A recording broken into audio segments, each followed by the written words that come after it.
Chapter 64. Once she found the stream, Emotienga could finally distinguish her position on the map. Then, in order to deliberately avoid others, she carefully studied a route.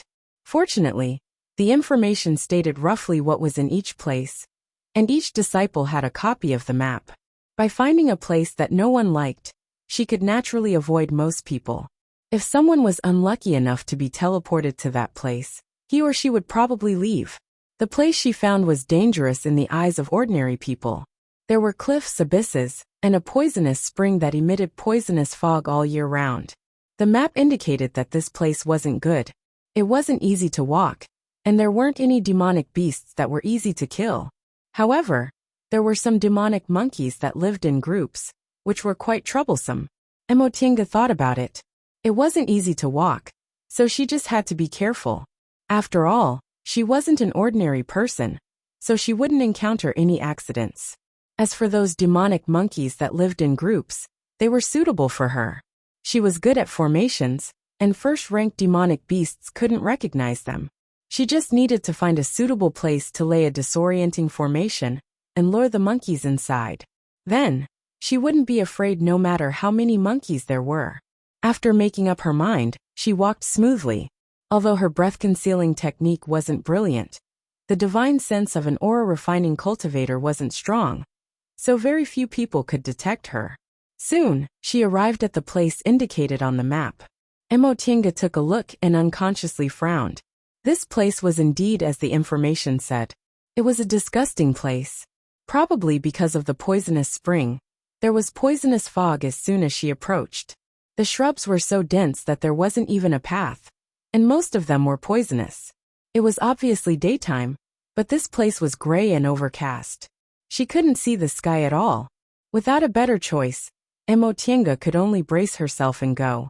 After sweeping this area with her divine sense, she had a general understanding of the terrain, and also found the position of the demonic monkeys. There were many faint spiritual aura fluctuations on the edge of the poisonous spring. The divine sense of an aura-refining cultivator wasn't strong, so it was difficult to sense the spiritual aura fluctuations of a single low-ranked demonic beast. However, when they gathered together, it was very easy to distinguish them. She swallowed a refreshing pill to prevent the poisonous fog from affecting her. Then, she laid a simple disorienting formation and a spirit-trapping formation in a place that wasn't too far from her. As its name suggested, the spirit-trapping formation's main function was to make people lose their way. Once they entered the formation, they would keep walking in circles and couldn't get out. The spirit-trapping formation's purpose was to deal with people or beasts with spiritual aura. Once they entered the formation, their spiritual aura would run slower. Generally, this formation would be placed in cultivators' caves to prevent others from breaking in. These two formations were not enough. After thinking for a while, she set up another 5 elements life and death formation. This formation was more troublesome than the previous two, but she had been studying the formation book some time ago, and had modified this formation. It could be used for both offense and defense, so it was safer to use it. After MOG's spiritual aura state, she adjusted it. A she to defend. An attack. To B. She. And to MO she to. To she to. She to she. MOA. MO into her. She to into to her to the spirit. With. MO spirit to MO demon. First-ranked demonic beasts weren't much smarter than ordinary beasts. They didn't know how to think, and acted according to their instincts. Soon, their figures appeared in the poisonous fog. Sensing the sudden provocative aura, these demonic monkeys pounced towards Emotienga's location, without the slightest hesitation. However, before they could even get close to her, they began to run in circles. The group of monkeys formed a circle and chased each other, running in circles from head to tail. It looked interesting, but Emotienga didn't dare to be careless. She waved the formation flag in her hand. The formation was instantly filled with quicksand and fire. The group of monkeys squeaked. They ran left and right, but they couldn't escape no matter how hard they tried. They were burned by the fire, so they ran and trampled on each other. Emotienga waved the formation flag again. Many stones fell from the formation. The group of monkeys had nowhere to hide and died under the stones. Mo Tiange breathed a sigh of relief when all the demonic monkeys were killed. Aura refining cultivators wouldn't be able to deal with so many first-ranked demonic beasts if they hadn't set traps in advance. Although they were successfully killed, she still spent a lot of spiritual aura. The ability of aura refining cultivators was too low. They couldn't use multiple spirit tools at the same time, nor could they maintain a fight of magical power for a long time. Even magic weapons without cultivation level restrictions couldn't display much of their power. The more she cultivated, the more eager she was to build her foundation. After recovering her spiritual aura, Mo Tiange stood up and cleaned up the mess. There were about 20 to 30 monkeys in the group just now. Presumably, there would be a chaotic fight in this mountain forest, so the number of demonic beasts they killed wouldn't be many. These demonic beasts were enough to exchange for a foundation-building pill. Therefore, after stuffing the corpses of the demonic monkeys into her Qianquan bag, she sat in the formation and meditated. She didn't plan to kill any more demonic beasts. Her goal was only to obtain a foundation-building pill. She didn't want to lose her life, nor did she want to be in the limelight. While she was meditating leisurely, a monstrous wave was set off in this mountain forest. The first Zixia sect disciple who was killed wasn't discovered, but it wasn't just one or two people who had this idea. Soon other people also made their moves. Zixia sect disciples were numerous and powerful. They also felt that these two groups were exterminated, so how could they be willing to give up? By the afternoon, the fight had already been brought to the surface. Although the total number of Yunwu sect and Jindao school's disciples wasn't as many as Zixia sect's disciples, they harbored hatred in their hearts. Moreover, they usually launched sneak attacks and succeeded quite a few times. However, when Zixia sect disciples finally reacted, both sides began to have victories and defeats. As more and more people were killed, they basically didn't care about anything else and started fighting as soon as they saw each other. Mo Tiange didn't know any of this. Fortunately, she came to this place. Otherwise, she would have probably also been involved in the fight. The sky gradually darkened, but Mo Tiange didn't do anything. She just sat in the middle of the formation. She couldn't light the lamp, or it would attract other people. Even if she didn't attract other people, it wouldn't be good to fight at night if some demonic beast came. In any case, she could still see a little. She only needed to endure this night, because the exit formation would be open tomorrow. Suddenly, she wrinkled her brows and raised her head. Spiritual aura fluctuations were coming from outside. Someone seemed to be coming here. After pondering for a moment, she slightly tidied up the formation she laid, leaving behind the 5 elements life and death formation. She then hid herself and carefully paid attention to that person. That person stumbled as he ran. His steps were weak, and he fell from time to time, but he still managed to run all the way to this place. But all of a sudden, he seemed to bump into something.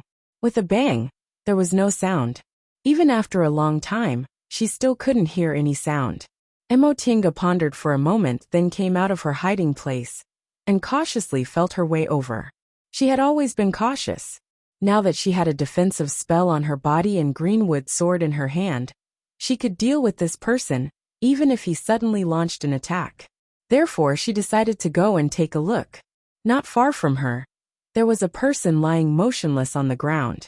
The sky was too dark, so she couldn't see him clearly. She could only vaguely see that he was wearing black clothes. Mo Tiange felt a bit relieved. She went over to take a look.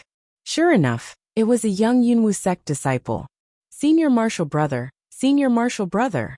She gently pushed the person. After a long time, the person finally reacted. He raised his head with difficulty and said in a low voice, "Junior Marshal Sister, help me." Mo Tiange was dumbfounded. Junior Marshal Sister? Before she could think of anything, the person's head tilted to one side and he fainted again. After thinking for a moment, she still helped the person into the formation she laid. She didn't know this person. Yunwu sect had so many aura refining disciples, but she only knew a few of them. Even the people in the other rooms in the courtyard only looked familiar to her, so she didn't remember this person at all. However, since they were both Yunwu sect disciples, and there wasn't any trouble, she could lend him a hand. She then inserted her spiritual aura into the person's body to examine his injuries. After circulating her spiritual aura through the person's meridians, Emotienga felt a bit relieved.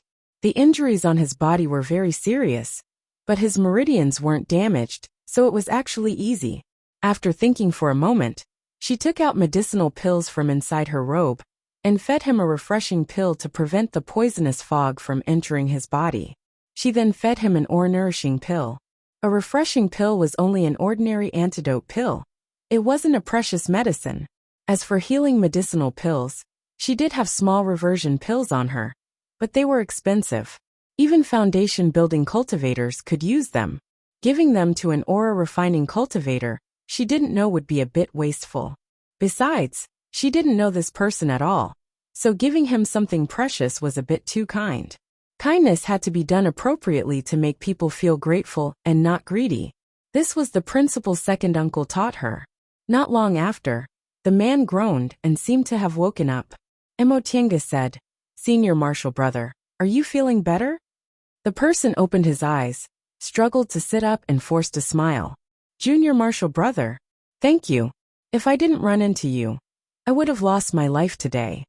Emotienga said faintly, "Senior Marshal brother, you don't have to be so polite. It was nothing." The person nodded and took out a jade bottle from inside his robe. After swallowing several medicinal pills, he handed the jade bottle to Emotienga. "I don't dare to let Junior Marshal brother suffer any losses." Emotienga didn't stand on ceremony and took the bottle. This was also a rule in the cultivation world. First, no one was willing to help others and lose their belongings.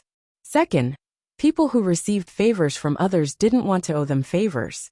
Upon seeing her taking the bottle, the person asked, "Junior Marshal brother, where is this place? Is it safe?" Emotienga said, "This is the poisonous spring in the northwest." The person must have known about this place, so he immediately heaved a sigh of relief. "That's good. Presumably no one will come here." After a pause, he greeted her again. "I'm Morongzi. May I ask how I should address Junior Marshal brother?" Since he said, "I am" instead of "I'm," he was obviously a well-known figure among aura-refining disciples. Emotienga had indeed heard of this name before. Morongzi was the disciple who persisted until the end with Senior Marshal brother Zhou and the others in Miwu Valley's trial 2 years ago. At the same time, he was also Morong Yan's clan brother. Together with her, he became a disciple of the foundation-building cultivator Lin Qingwan. He was the senior marshal brother Morong Yan mentioned, who guarded the medicinal garden and provided seeds. This senior marshal brother was indeed quite famous among the aura-refining disciples. Because she and Morong Yan could be considered friends, Emotienga was a bit polite. "So it's senior marshal brother Morong. My name is Yi Xiaotian. I'm an old acquaintance of senior marshal sister Morong." Morongzi let out a soft ah, then said, "So it's you. I heard Xiaoyan mention you before." He looked her up and down, then revealed a smile. "No wonder I thought you were a junior marshal sister in a daze just now." Emotienga originally had doubts, so she naturally asked, "Why is that?" Morongzi pursed his lips and said with a smile, "Because Xiaoyan said it's a pity you're a man. Your figure and appearance are more suitable to be a woman." Emotienga was instantly speechless. Aside from Su Jingji, Morong Yan also liked to tease her. She said she was thin and small and had a girlish appearance, so it would be good if she was a woman and so on. When she thought of Morong Yan, she couldn't help but sigh. The Morong Yan who loved to laugh and play around had already disappeared. Morongzi noticed something was wrong with her expression and thought she didn't like people saying she had a girlish appearance, so he changed the topic. "Junior Marshal brother Yi, did you meet anyone from Zixia sect here?" Emotienga shook her head. "No." Judging from Morongzi's expression, something seemed to have happened, so she asked, "Did senior marshal brother Morong encounter something?" This question made Morongzi sigh. He then said, "Junior marshal brother Yi, you've always been here, so you probably don't know the disciples of the 3 groups have already started fighting." In fact, Emotienga had long foreseen this, but she didn't say it out loud and just pretended she didn't know. "Really? What's going on?" "I don't know how it started. At first it was just a private fight, but later on, it turned into a chaotic fight. We joined forces with Jindao School, and were already fighting against Zixia sect. Originally, I didn't want to get involved, but as long as I ran into people from Zixia sect, they would take the initiative to attack me. I had no choice but to protect myself. Just now, I was killing a demonic wolf, but I was sneak attacked by someone. It wasn't easy for me to escape. Speaking up to this point, he had a worried expression on his face. It's so chaotic now. I don't know how Xiaoyan is doing. She used to always be lazy, so fights of magical power are really. Upon hearing what he said, Emo Tiange also felt a bit worried. Although Louis Dao and Qin Shi were experienced in fights of magical power, 2 fists were no match for 4 hands. Su Jingji's cultivation level was also ordinary. Although he was a descendant of a cultivation clan, and definitely had several treasures, it was hard to say if he encountered a strong enemy. Morong Yin was the most worrisome. She never liked cultivating, and the reason her cultivation level was so high was all because she ate medicinal pills. Her own abilities were really mediocre. The two of them looked at each other in silence for a while. Morongzi forced himself to smile. Junior Marshal Brother Yi, I'll take advantage of you. Let me stay here too. My injuries really can't be healed in a short time. Emo Tiange nodded. This place isn't mine. Anyone can come here. Senior Marshal Brother Morong doesn't need to be polite. Morongzi smiled, then began to meditate to heal his injuries. This place was very dangerous, so it was better for him to recover his spiritual aura as soon as possible. Chapter 65. Inside the poisonous fog, Emo Tiange and Morongzi were meditating quietly. Their surroundings were quiet. This was a rare moment of peace in this mountain forest. Aside from this, battles were also going on in different places. Although this mountain forest was vast, there were always people who ran into each other. If one of the parties was Zixia sect, it would lead to a chaotic battle. Some people killed, and some people were killed. At night, for safety's sake and to vent their anger, the disciples from both sides gathered together to search for opponents who were alone, and kill them to prevent themselves from being killed. Morongzi seized the time to heal his injuries and restore his spiritual aura, while Emo Tiange was secretly on guard. Unlike her fellow disciples who came from cultivation clans and harbored hatred towards Zixia sect, she didn't want to get involved in any disputes. She just wanted to quietly wait for the exit formation to open and exchange it for a foundation-building pill. Suddenly, she sensed a spiritual aura fluctuation in the air. Emo Tiange opened her eyes.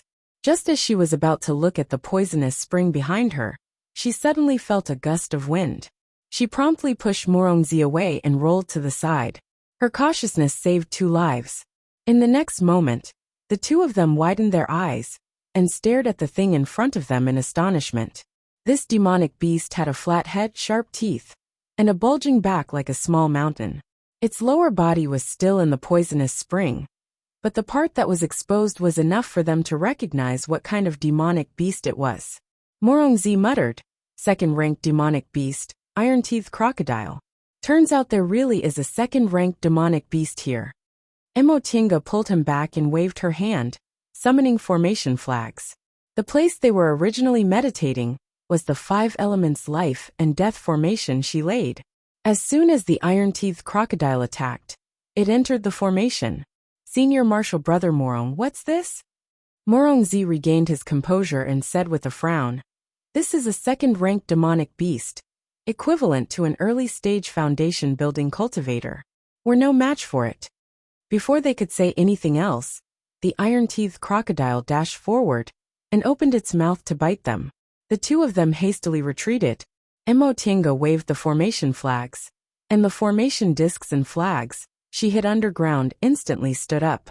The 5 elements life and death formation began to operate. The things around its body stood up with a paw sound. The iron-teeth crocodile seemed to be stunned for a moment. It blinked its small eyes, but its ability to think was not enough to understand what was happening in front of it. After pausing for a moment, it still rushed over, wanting to swallow the 2 little mosquitoes in front of it. But it failed. Vines instantly appeared beneath its feet and wrapped around its entire body. rendering it unable to move an inch. It angrily swung its tail, and the vines immediately broke. Cold sweat broke out on Emotienga's forehead.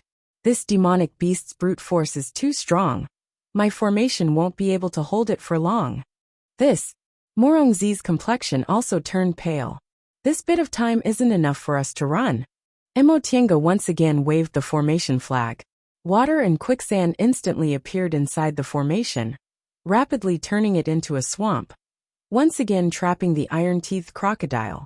At the same time, he gritted his teeth and said, "Senior brother Morong, I'll hold it back. You attack it. If we can't outrun it, we can only fight." Morongzi hesitated for a moment before answering. If we don't fight now, it'll be too late." Emotienga shouted, "Hurry up. I'll think of a way to hold it back so it won't attack you. You attack it as hard as you can." Infected by her attitude, Morongzi clenched his teeth and said, "All right. If worse comes to worst, we'll just fight it." Two aura refining cultivators definitely couldn't defeat a foundation building cultivator, but a second-ranked demonic beast without the ability to think or use magic weapons might be able to put up a fight. Morongzi immediately summoned his flying sword, used the light body technique, and attacked. But in the next second, his complexion turned unsightly. His flying sword was a gift from an elder in his school. It was even infused with rare iron essence, so it was incomparably sharp. Usually, it had a lot of advantages in fights of magical power, but against this iron-teethed crocodile's thick skin, it unexpectedly didn't have the slightest effect. After the swamp couldn't hold the iron-teethed crocodile any longer, Emotienga once again waved her sword, causing a raging fire to appear inside the formation. At the same time, she took out a handful of bewitching flower seeds and threw them at the crocodile. Although the fire stopped the crocodile, the bewitching flower only made it wave its tail. With her current spiritual aura, the seeds she could use could only grow in a short period of time. However, second-ranked demonic beasts already didn't care about these kinds of seeds. With no other choice, she took out a handful of restorative panaceas. Using a formation to trap a second-ranked demonic beast consumed too much spiritual aura, so she had no choice but to consume panaceas to drag it down.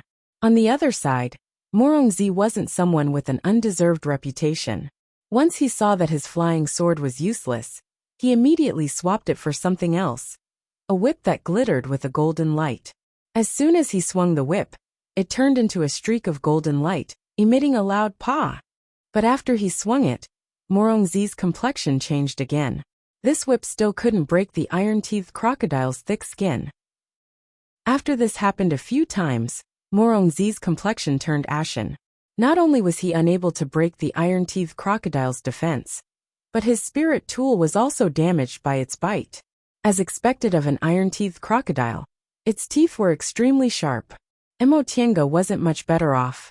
Although she was relying on the formation, her spiritual aura was being drained too quickly by manipulating this formation to resist the second-ranked demonic beast's attack.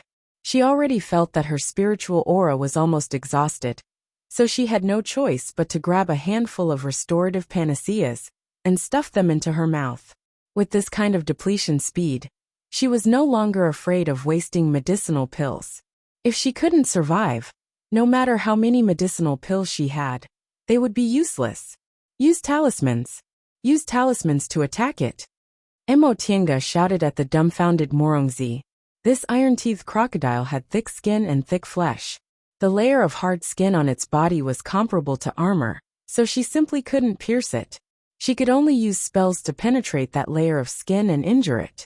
Upon hearing her shout, Morongzi regained his senses. He took out a handful of talismans and, without any regard for the consequences, slammed them all onto the iron-teethed crocodile's head. These talismans contained spells of various elements: sea of fire, ice, stones, quicksand, and vines. All of them smashed onto the iron-teethed crocodile's head. This time, the iron-teethed crocodile finally reacted. It raised its head and stared at Morongzi, who was flying in midair, with its small eyes. It then opened its mouth and sprayed a jet of water. Morongzi was greatly alarmed. He moved sideways with great difficulty to dodge, but he was careless and came in contact with some of the water. His body unexpectedly became sluggish, and he fell to the ground. Taking advantage of this moment, Emotienga quickly took out the formation discs and formation flags for the disorienting formation and the spirit-trapping formation. She simply laid them down, and soon after, she waved the formation flags. Vines once again appeared in the middle of the formation, firmly binding the iron-teethed crocodile. When the iron-teethed crocodile's attention returned to her side, it discovered that the spiritual aura inside its body had become slower. In a fit of rage, it couldn't care less about the other little bug, and wanted to tear the bug in front of it to shreds. However, when it crawled forward, the scene in front of it changed. It actually couldn't find the existence of that little bug, so it immediately became confused. Seeing that Morongzi still hadn't crawled back up, Emotienga anxiously said, "Senior Marshal Brother Morong." As if he heard her voice, Morongzi struggled to stuff several medicinal pills into his mouth and crawled back up with great difficulty. He was already seriously injured, so it was already very difficult for him to use spirit tools and light body technique. However, he was also hit by the iron-teethed crocodile's jet of water. This was a poisonous spring, so everything in the surroundings was poisonous, let alone a demonic beast that advanced to the second rank in this place. The iron-teethed crocodile's poison was much stronger than the poisonous fog, so his injuries became even more serious. Ignoring everything else, Morongzi swallowed several healing pills to neutralize the poison and struggled to fly up. With a wave of his hand, a handful of fine flying needles flew towards the iron-teethed crocodile's eye. The iron-teethed crocodile blinked and swung its head. Some of the flying needles were flung away, while the other needles pierced the thick skin on its head. Without the slightest reaction, the needles fell down one after another. Morongzi didn't give up and continued to throw the needles. Inside the spirit-trapping formation, the iron-teethed crocodile's spiritual aura circulation became slower. In the end, the iron-teethed crocodile didn't manage to dodge the needles. With a poo sound, its eye was pierced. It instantly became furious and let out a snoring sound while facing the sky. Emotienga was delighted. She immediately stuffed another handful of restorative panaceas into her mouth, then waved the formation flag. The sea of fire inside the formation smashed down, causing the ground to shake. After being attacked by several spells, the thick skin of the iron-teethed crocodile finally showed signs of being burnt. Morongzi didn't let this opportunity slip by. He once again took out his flying sword and stabbed it towards the burnt part of the iron-teethed crocodile's skin. This time, the sword stabbed solidly. It broke the iron-teethed crocodile's skin and pierced deeply into its flesh. Feeling the pain, the iron-teethed crocodile swung its tail and broke a big tree next to the spring. However, it still couldn't find where those annoying little bugs were.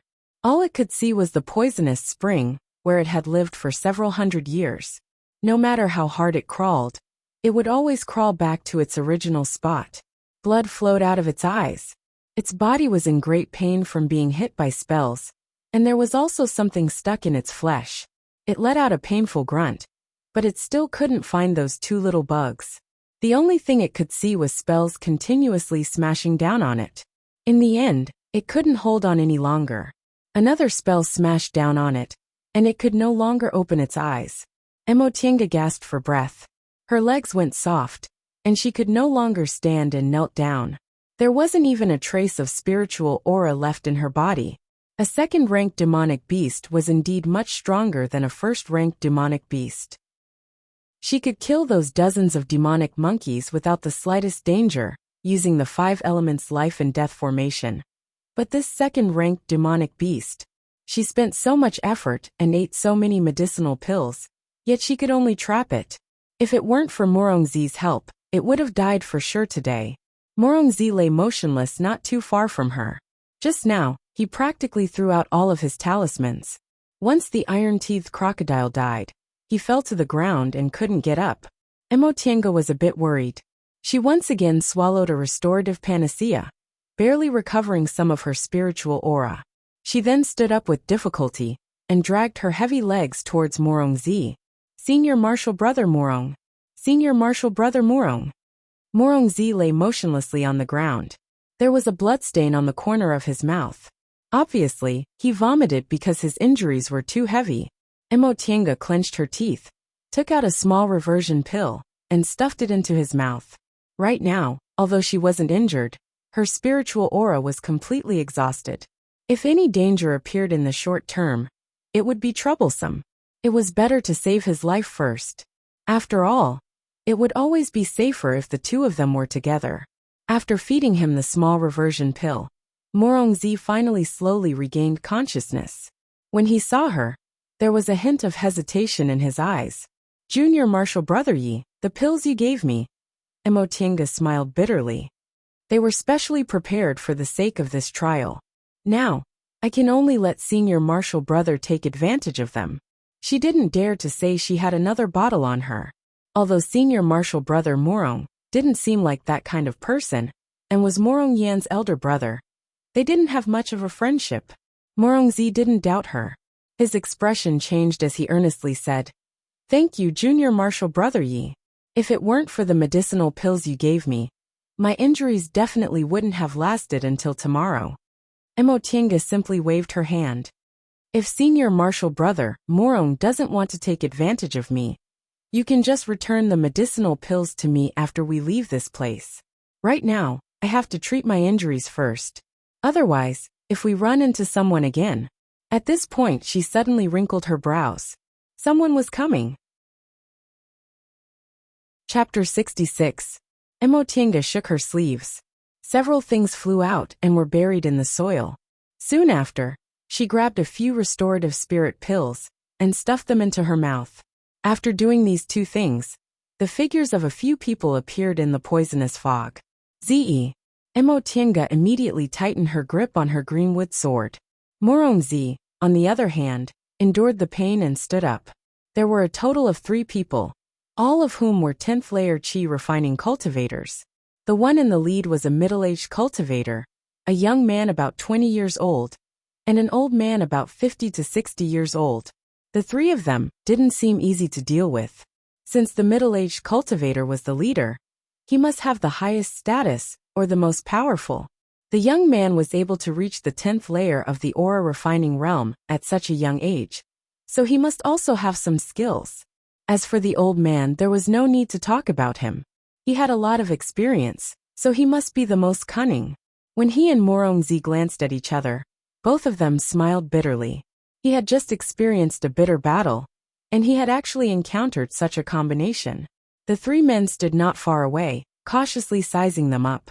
Both Emotienga and Morongzi secretly pretended to be indifferent and tightened their grip on their flying swords. After a while, the young man couldn't help but ask, "Senior brothers, what are we waiting for?" The old man frowned and slowly said, "Be careful." They all saw the corpse of the iron-teethed crocodile on the ground. Although it was already dead, there was still a huge pressure remaining. It was obvious that it wasn't a Tier 1 demonic beast, which caused them to hesitate. For 2 people to be able to kill a second-ranked demonic beast, it was obvious that these 2 people definitely had extraordinary skills. However, they themselves were not to be trifled with, so they were unwilling to let it go just like that. It must be known that the corpse of a second-ranked demonic beast could definitely be exchanged for a foundation-building pill. Caution, consideration, fanaticism. These expressions appeared on the faces of the 3 of them in turn. He was worried that his opponent would be too strong and lose him, but at the same time, he was unwilling to let go of such a great benefit. The corpse of a second-ranked demonic beast could not only be made into a spirit tool, but it could also be made into a magic tool for foundation establishment cultivators. This was another huge fortune. The young man couldn't restrain himself and shouted, "Senior brothers, what are you hesitating for? Are we going to let them off for nothing?" The old man said, "These 2 aren't easy to deal with. Don't be rash." Finally, the 2 of them looked at the middle-aged cultivator between them. For a time, the middle-aged cultivator was also hesitant. He had no confidence in killing them, and he was unwilling to let them go. However, the 2 of them were looking at them with indifferent expressions, as if they didn't care about their decision at all. In fact, Emotienga and Morongzi weren't relaxed at all. Although Morongzi had taken a small reversion pill, Healing his injuries wasn't something that could be done in a short period of time. Fighting while he was seriously injured repeatedly had already caused serious damage to his meridians. Right now, his expression remained unchanged purely because of his unswerving determination. Emotienga was the same. She was fully aware that they had just gone through a bitter battle, and both of them were exhausted. So how could she not be nervous? However, she was no longer a child who hadn't seen the world. She had traveled extensively with second uncle and experienced many fights of magical powers in the past few years. So she knew she couldn't show weakness at this time. The middle-aged cultivator struggled for a long time before reluctantly saying, "Let's go somewhere else to take a look." The three of them turned around to leave. Emotienga and Morongzi secretly heaved sighs of relief. They really didn't have the confidence to fight them. Unexpectedly, the three of them suddenly stopped. The middle-aged cultivator sneered. "We were almost fooled by them. After killing a second-ranked demonic beast, even if they weren't injured, how much spiritual aura would they have left?" Right after he said that, the three of them turned around and immediately split into three directions to flank them. Emotienga immediately slapped a defensive talisman on her body and released her greenwood sword. Morongzi's reaction wasn't slow either. Although he didn't have any talismans, he still had his spirit tool. The flying sword mixed with iron essence was extremely fast and flew out in a flash. The two of them struck first and gained the upper hand, catching their opponents off guard. The young man looked at the two flying swords flying towards him and momentarily panicked. These two swords were very fast, so they obviously weren't ordinary weapons. He had no choice but to dodge in a hurry.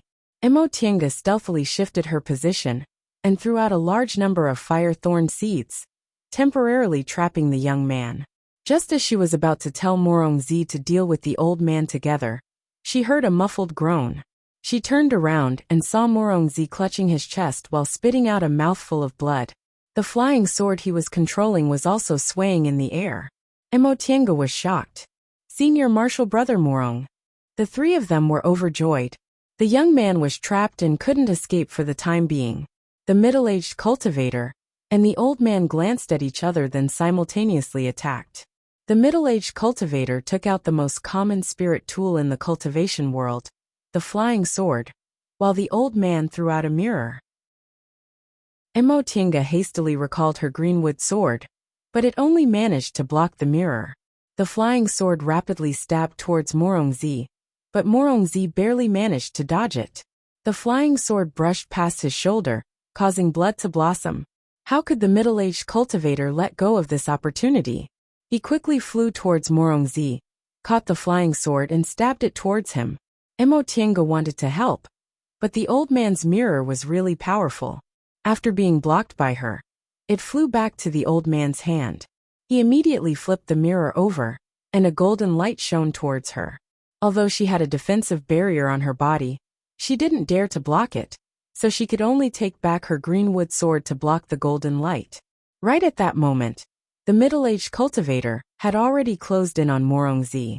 Seeing that Morongzi didn't have any strength to fight back, the middle-aged cultivator revealed an evil grin and stabbed the flying sword in his hand. Pooh! The flying sword pierced deep into Morongzi's body. Blood flowed down the blade of the sword, but at the same time, the middle-aged cultivator let out a loud "ah!" and let go of the sword to cover his abdomen. A flying sword pierced through his abdomen on his back. It was Morongzi's incomparably sharp flying sword mixed with iron essence. Emotienga's expression changed greatly, but she heard the other party shout, "Senior martial brother Zhang." Morongzi and the middle-aged cultivator perished together, but the other party didn't look angry. Instead, they panicked. In just a short moment, one of them was trapped and the other was killed. The old man made a prompt decision. He put away the mirror in his hand, then immediately fled into the distance. Perhaps the reason he could survive until now was because he was timid. Emotienga didn't chase after him. Instead, she swung her flying sword, ending the middle-aged cultivator's life, then turned towards the remaining young man. Once the young man saw the old man fleeing, his expression immediately became very unsightly. He swung the large knife in his hand, chopping the fire brambles in half and attacking Emotienga. Mo Tiange had never met an opponent who used spirit tools to attack like a secular martial artist, so she couldn't react in time. Fortunately, she had defensive talismans on her, so she retreated while parrying with her greenwood sword. She wanted to counterattack, but she didn't have much spiritual aura left, so she could only retreat slowly. Seeing that she didn't dare to take his attack, the other party had a complacent expression on his face as he approached step by step. Mo Tiange suddenly smiled. A formation flag appeared in her hand, and she waved it lightly. All of a sudden, with a pa sound, the formation flags and formation discs that were hidden suddenly stood up.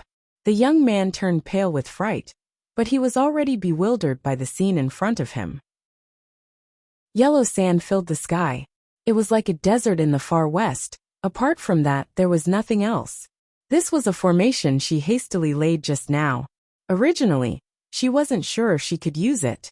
Fortunately, this young man was an impulsive person, so she lured him into the formation step by step. Now that he was in her formation, he was naturally at her mercy. She waved the formation flag again, and the scene changed again. Spells of the 5 elements flew towards the young man in an endless stream. The young man brandished his knife to block them, but he discovered that these spells disappeared upon contact. They were simply illusions. He was so angry that he cursed loudly. Mo Tiange once again swallowed a restorative panacea, then grabbed a talisman. She controlled her greenwood sword and attacked the young man in the formation together. The young man thought it was an illusion again, so he didn't block them. He was immediately hit solidly and couldn't be more dead. Mo Tiange heaved a sigh of relief and withdrew her greenwood sword. When she thought of Morongzi, she hastily ran back. Senior Martial Brother Morong. She once again helped Morongzi up from the ground. Mo Tiange discovered that his breath was already very weak. He was already seriously injured. The two of them encountered the iron-teethed crocodile, and after a thrilling battle, they finally killed it. Then they encountered these 3 enemies. His abdomen was pierced through. He basically relied on his last breath to kill that middle-aged cultivator.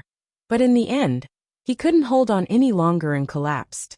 Right now, his spiritual aura was exhausted, his meridians were damaged, and his dantian was also pierced through. He simply couldn't be saved. Morongzi slowly opened his eyes and said with difficulty, "Junior, Martial Brother Yi." Mo Tiange nodded. "I'm here." Morongzi spat out a mouthful of blood. Mo Tiange hastily supported him. She pressed her palm against his and channeled spiritual aura into his body. This made Morongzi feel a bit better. He showed a faint smile and said in a weak voice, "I know. I can't hold on anymore. Please do me a favor." Mo Tiange promptly nodded. "Senior Martial Brother Morong, please speak." Morongzi pulled out his Qingquan bag with difficulty and gasped for breath. "In our clan, the one with the most hope is Xiaoyan. Please give the demonic beast and the flying sword I killed to her." He closed his eyes and said, "As for the rest, I'll give it to Junior Martial Brother as a souvenir." As he spoke, blood kept flowing out of his mouth, and he firmly held onto Mo Tiange's sleeves. Upon hearing his last words, Mo Tiange sighed inwardly. "Rest assured, Senior Martial Brother, I'll bring the things there." Morongzi smiled, but his eyes were filled with unwillingness and sorrow. He finally loosened his grip, his head tilted, and he breathed no more. Mo Tiange was stunned for a long time before she regained her composure. Although she didn't have any friendship with Morongzi, she still felt sad. This was the omnipresent death of cultivators. Not long ago, although Senior Martial Brother Morong was seriously injured, he was still talking cheerfully and full of confidence. But in the blink of an eye, he became a corpse. She wiped her face, erased the sadness, then stood up to clean up the scene. In any case, she had to continue living, building her foundation, forming her gold core, forming her nascent soul. She had to live happily. First, she removed the Qingquan bags and weapons from the 3 corpses, then burned the corpses clean. She only put Morongzi's ashes in a jade box. Soon after, she cleaned the bloodstains on her body and sorted the things in the 3 Qingquan bags. She used up a lot of her own medicinal pills and talismans, but fortunately, the 2 Zixia sect disciples still had some. All three of them had the corpses of demonic beasts on their bodies, but the other two only had 3 to 5, while Morongzi had more than 10. After pondering for a moment, she took out a Qianquan bag and put all the demonic beasts the three of them hunted into it. She then put all the spirit tools on Morongzi's body into the Qianquan bag. After all, she had gone through thick and thin with Morongzi and was acquainted with Morongyan. These spirit tools were useless to her, so she might as well return them to Morongyan. That is, if Morongyan was still alive. Soon after, she went to deal with the iron-teethed crocodile's corpse. This iron-teethed crocodile's carcass was a valuable material for refining tools. While she was cleaning up, she found the flying needles Morongzi left behind. These flying needles were sparkling and transparent, almost traceless. They were indeed good for sneak attacks. She then put all of them into her Qianquan bag. After she finished sorting everything and replenished her spiritual aura inside the formation, Emotienga decided to leave the poisonous spring. That old man from Zixia sect had escaped, so who knew if there would be anyone else coming? It would be better for her to find another place to hide. Emotienga couldn't help but sigh when she turned around to look at the poisonous spring. Not long ago, they were talking cheerfully and wittily, but now, they were already a pile of ashes. Chapter 67. She entered the valley at 7 a.m. yesterday, so it was now 1:15 a.m. Emotienga calculated that she still needed 6 hours to leave the valley. A lot of things could happen in 6 hours, and a lot of people could die. She needed to be more cautious. The exit formation would be opened in the center, and the more central the area was, the more dangerous it would be. Emotienga thought for a long time before she decided to wander around the periphery. Once the formation opened, she would go to the center. Moreover, she had to use her divine sense at all times. Not only did she have to avoid people, but she also had to avoid demonic beasts. This was somewhat difficult, but it was still safer than staying in the poisonous spring. Who knew whether that old man from Zixia sect would call his fellow disciples or not? After all, the corpse of a second-ranked demonic beast was very attractive to aura-refining cultivators like them. In the east of this forest, there was a 300 feet tall waterfall. In the southwest there was a high mountain. In the north, there was the cliff they came down from.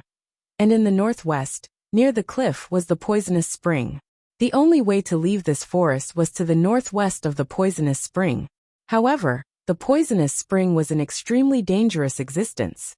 Not only were there demonic beasts that lived in groups, but there was also a poisonous fog that filled the air. There were also unknown dangers in the deep water, so no one would think of leaving from there. Therefore, nearly 1,000 aura-refining cultivators were in this forest. Even though this forest was very large, and it wasn't easy to meet friends, it wasn't difficult to meet people. An hour after leaving the poisonous spring, Emotienga had already met several groups of people. What Morongzi said was true.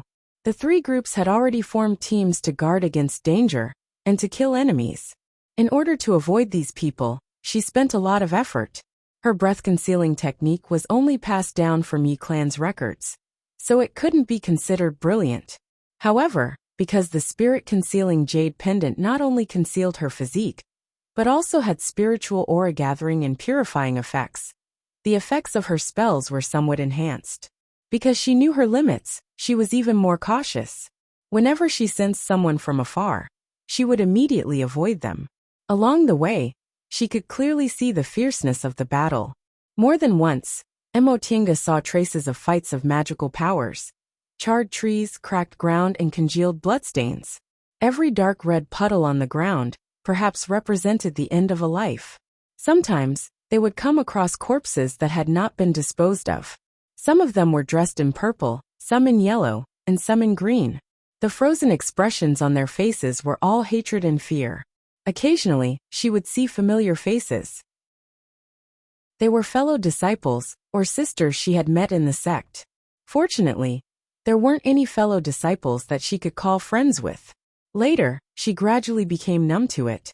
No matter what kind of marks she encountered, she could turn a blind eye to them. Nevertheless, despite being so careful, she was still discovered by the two Zixia sect disciples. With the greenwood sword guarding her side, and several talismans in her other hand, Emotienga discreetly observed her surroundings. Among the two people besieging her, one was a robust man whose physique wasn't inferior to Louis Dao's, and the other was a beautiful young married woman. The young woman was in the 10th layer of the aura refining realm, and the burly man was in the 9th layer of the aura refining realm. Moreover, both of them seemed to be very experienced in fights of magical powers. One in front of the other in the back, they blocked her way. The surrounding trees were very dense, and the two directions that the two of them were blocking were the easiest points to break through. Emotienga couldn't help but frown. It seemed escaping was impossible, so she could only kill them. However, these two people had silently surrounded her, so they might not be easy to deal with. She had to think of a way to deal with them. After sizing her up, the robust man uttered an eh, and said, "Wife, this brat seems to be the one old man Chen mentioned." Old man Chen? Emotienga pondered for a moment. Could he be the old man from Zixia sect who ran away from the poisonous spring? However, she didn't expect the two people in front of her to be husband and wife. This young married woman's cultivation level was high, and she was beautiful. But she actually chose such a crude man whose cultivation level wasn't obvious as her Dao companion? Emotienga couldn't help but glance at the young married woman. The young married woman saw her face and said with a smile, "Husband, it's not like you don't know that old man Chun has always been timid. However, this little brother is quite handsome. What a pity."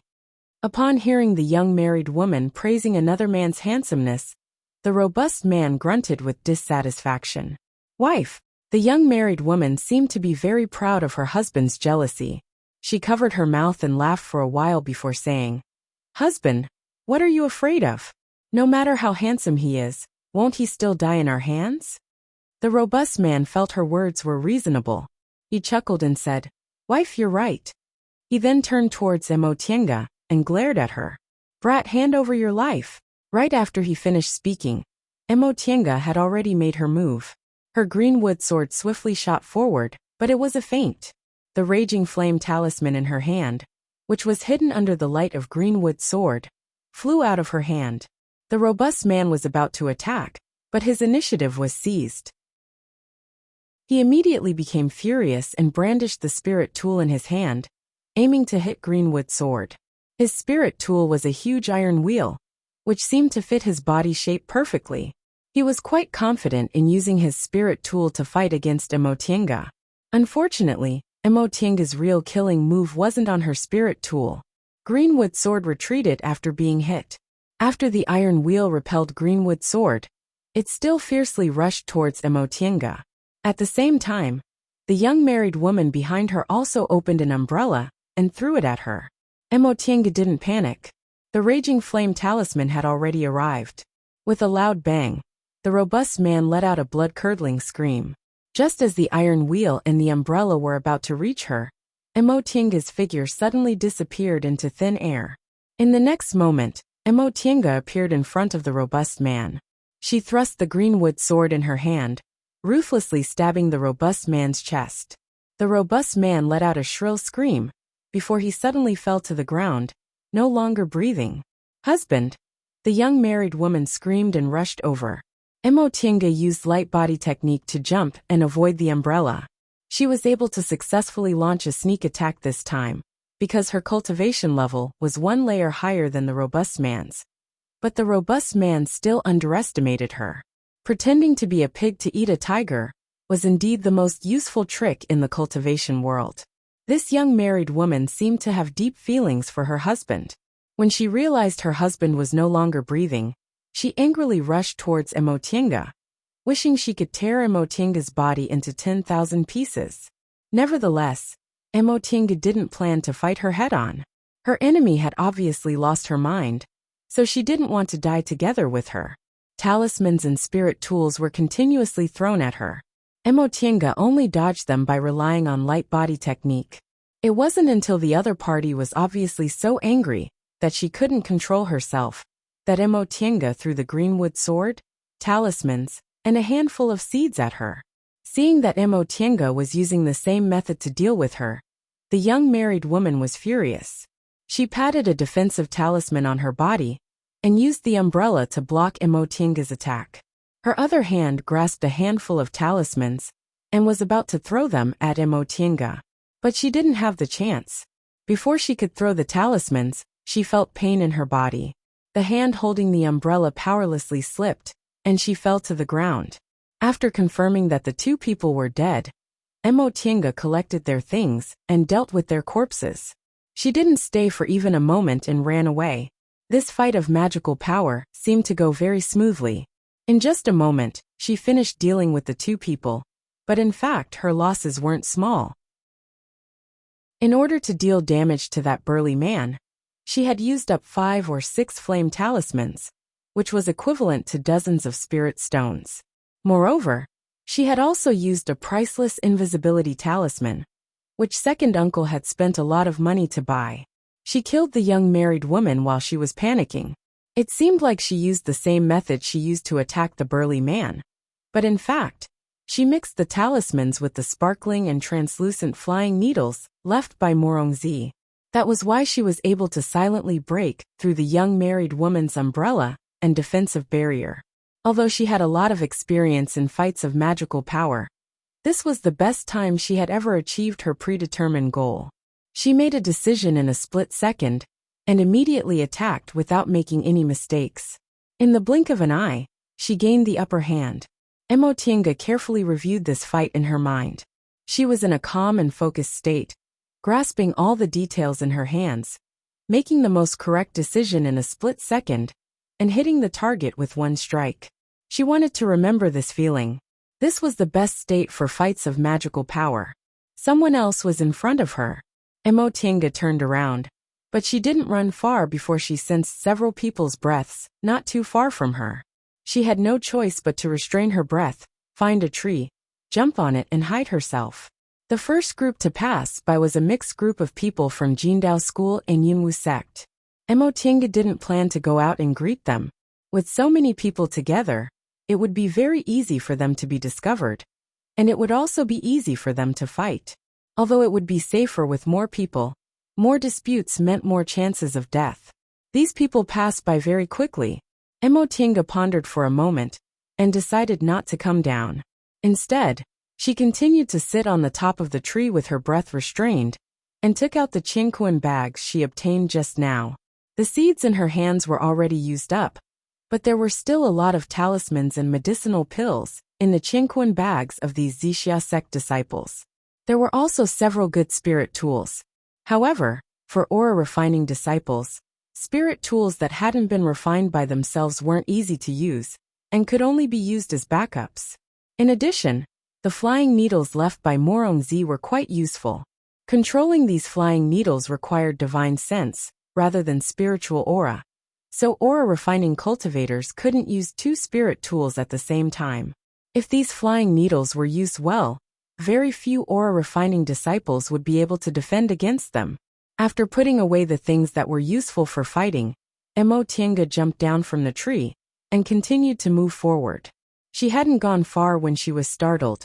There were a lot of corpses on the ground. There were disciples from all 3 cultivation groups. When she saw the faces of those dead Yunwu sect disciples, she realized that they were the ones who just passed by. As it turned out, they actually ran into another group of Zixia sect disciples and perished together. Emotienga shook her head and collected these people's chinquan bags. She then set a fire and burned all the corpses.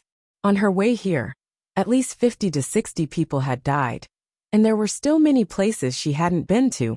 She was afraid that after 4 hours, less than half of the people would be able to leave this place alive. Thinking up to this point, she couldn't help but sneer. Zixia sect probably didn't expect this, right? Merging Yunwu sect and Jindao school resulted in the loss of countless high-level aura refining disciples. Among these people, they were the group of aura refining disciples with the highest hopes of building their foundation. As a result, the number of foundation building cultivators in the next 100 years would be greatly reduced. They wouldn't be able to become the 8th cultivation group. On the contrary, their strength would be much weaker. Therefore, she wasn't the least bit afraid of being punished for killing people, because at that time, they would discover that they couldn't afford to lose aura refining disciples. Chapter 68. In the dense forest, a figure was flying. She didn't stop until she couldn't sense the breaths of other cultivators behind her. What bad luck! Emotienga covered her chest with her hand. She felt the aura inside her body surging, and felt very regretful. It was all because she was too careless. She thought she was very safe, after laying a formation in her hiding place. As a result, the spiritual aura fluctuation of the formation was discovered by a group of people from Zixia sect, who planned to surround her.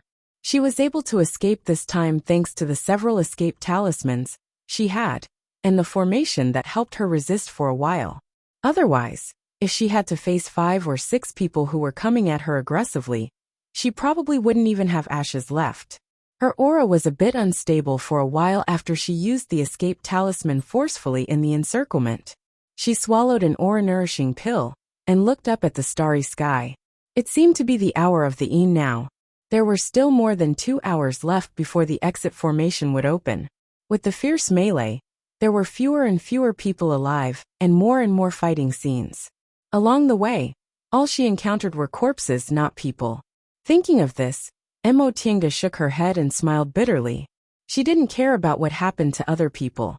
It was good enough that she could save her own life. At this moment, she felt the aura inside her dantian was still unstable. She hesitated for a moment and finally found a tree with luxuriant branches and leaves. She jumped on it and restrained her aura completely. She didn't lay a formation, nor did she use her divine sense. She just quietly adjusted her aura. Although she wasn't seriously injured, if she didn't adjust her aura, it would be very disadvantageous for her if she encountered an enemy again.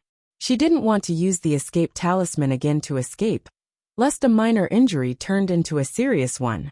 As time passed, no one came to this place. It seemed that there were indeed not many cultivators alive in the forest. Emotienga sighed inwardly. After experiencing several life and death battles, she felt more and more indifferent. Even death couldn't easily move her. Perhaps, after seeing it many times, she felt it wasn't a big deal. There were so many deaths on the path of cultivation. If she didn't get used to it, how could she go further on the road to immortality? She was glad that she could adapt so quickly. Her aura gradually stabilized, and she breathed a sigh of relief. There seemed to be a demonic beast nearby. She could vaguely hear its roar, but obviously, no one wanted to catch it now.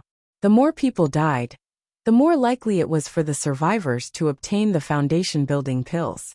Moreover, killing others and directly obtaining the spoils of war was much faster than slowly killing them one by one. Even she herself had obtained many demonic beasts that were killed by others. The 2 cultivators she killed in the poisonous spring, the husband and wife who besieged her, and the group of people who perished together with her. In addition to the 20 to 30 demonic monkey corpses on her body, she basically didn't need to take out all of the demonic beast corpses to obtain a foundation-building pill. Therefore, she didn't want to cause any trouble. Just because she was used to death did not mean that she would kill. As long as others did not offend her, she would not make a move. Thinking of this, she smiled bitterly. Sure enough, he had become a cold and heartless person. All of a sudden, the sound of light footsteps entered her ears. Emotienga opened her eyes. She didn't use her divine sense, so she didn't notice him until he came close. Then through the branches and leaves, he vaguely saw several pairs of feet. It seemed like there were 3 people, 2 men and a woman. The woman's footsteps were staggering, which was very strange. She tilted her head but didn't move. She continued to hide. In a situation where she couldn't even protect herself, it was better not to meddle in other people's business. The voices of these people came from below. "Big brother, why did you walk for so long?" This voice was very young and sounded very impatient. Another voice, which was slightly lower, answered, "How would I know? Hey, stinky girl, you're not lying to us, are you?" Cough, cough. The woman's coughs rang out. Emotienga couldn't help but frown. This voice, "Senior Marshal Brothers, why are you so anxious? Can't you sense the demonic beast's spiritual aura? That demonic beast is guarding that vermilion heartfruit tree." It was Morong Yan's voice. This answer seemed to have been muddled. The younger one said, "What you said seems to be reasonable." As the footsteps gradually faded away, Emotienga muttered to herself for a moment, then quietly slipped down from the tree and quietly followed them. The cultivation levels of these two male cultivators couldn't be considered high. One was in the 8th layer of the aura refining realm, while the other was in the 9th layer. They actually survived until now, and were even together with Morong-yen. Moreover, based on their conversation, it seemed they wanted Morong-yen to take them to find some vermilion heart fruit. She had never heard of this kind of spiritual fruit. Could it be some kind of mystical fruit? Emotienga shook her head and denied this idea. If it really was some kind of mystical fruit, Morong-yen should have gone to pick it a long time ago. Why would she wait until now? She must have been caught by these two men and used those words to deceive them. Emotienga quietly approached them and carefully observed the situation. Sure enough, Morong-yen's hands were tied and her body was injured. The two male cultivators were Xixia sect cultivators. One was in his 20s while the other was in his 20s. They soon found the demonic beast's location. Soon after, she saw the two men fly into a rage and pull out their spirit tools. Stinky girl, you actually dared to deceive us brothers. However, Morong-yen was also very quick-witted. She desperately dodged to the side and cleverly startled the demonic beast. She then hid behind the two men, and the demonic beast pounced on them. This demonic beast was a first-rank giant ape. Although its cultivation level wasn't obvious, its skin was thick and its flesh was extremely strong. For a moment, the two men's hands and feet were tied down by it. Seeing this, Morong-yen quietly retreated. Taking advantage of the fact that the two men weren't paying attention, she hastily ran backwards. Big brother, this whore wants to run. The younger one fiercely stared at Morong-yen's back. The older one used his spirit tool to block the giant ape's attack and shouted, "Chase after her. She actually deceived us. We can't let her run away." Alright. The younger one withdrew his spirit tool and chased after the giant ape. After barely blocking the giant ape's attack once again, the man muttered, "This won't do. She's too strong. It seems I have to use a treasure." With that thought in mind, he took out a pigeon egg-sized purple ball from his robe and threw it at the giant ape. With a loud boom, the giant ape was instantly blasted into a bloody mess. The rocks and trees in the vicinity were all blown away, raising the area within a radius of 30 meters to the ground. The man felt a bit of heartache as he watched the bloody mess. There wasn't a single piece of flesh left on the ground. It was unclear whether he was feeling heartache for the corpse that couldn't be pieced back together, or the treasure he used. After feeling heartache for a while, he clenched his teeth and turned around to chase after his younger brother. However, he only ran a few steps when he heard his younger brother's miserable scream. Startled, he hurriedly ran forward. "Third brother! Third brother!" Before long, he found his younger brother lying on the ground, and there was no one around him. Emotienga pulled Morong-yen and ran madly. She only stopped when she could no longer sense that person's breath. Morong-yen looked at her gratefully. "Junior Marshal Brother Yi, thank you. Fortunately I met you. Otherwise Emotienga shook her head and said with a smile, "Senior Marshal Sister Morong, you don't have to be so polite. It was nothing." She paused for a moment, then asked curiously, "Senior Marshal Sister, what happened?" Emotienga's question made Morong-yen smile bitterly. She shook her head and said, "It's all because I didn't like cultivating before. This time, I really suffered a lot. I ran into Xixia sect's disciples several times, but every time, I narrowly escaped. Later I ran into them. They wanted to kill me, but I lied to them that there was a strange plant here. Sure enough, it was like that." Emotienga nodded. "What was that thing in that person's hand? How could it be so powerful?"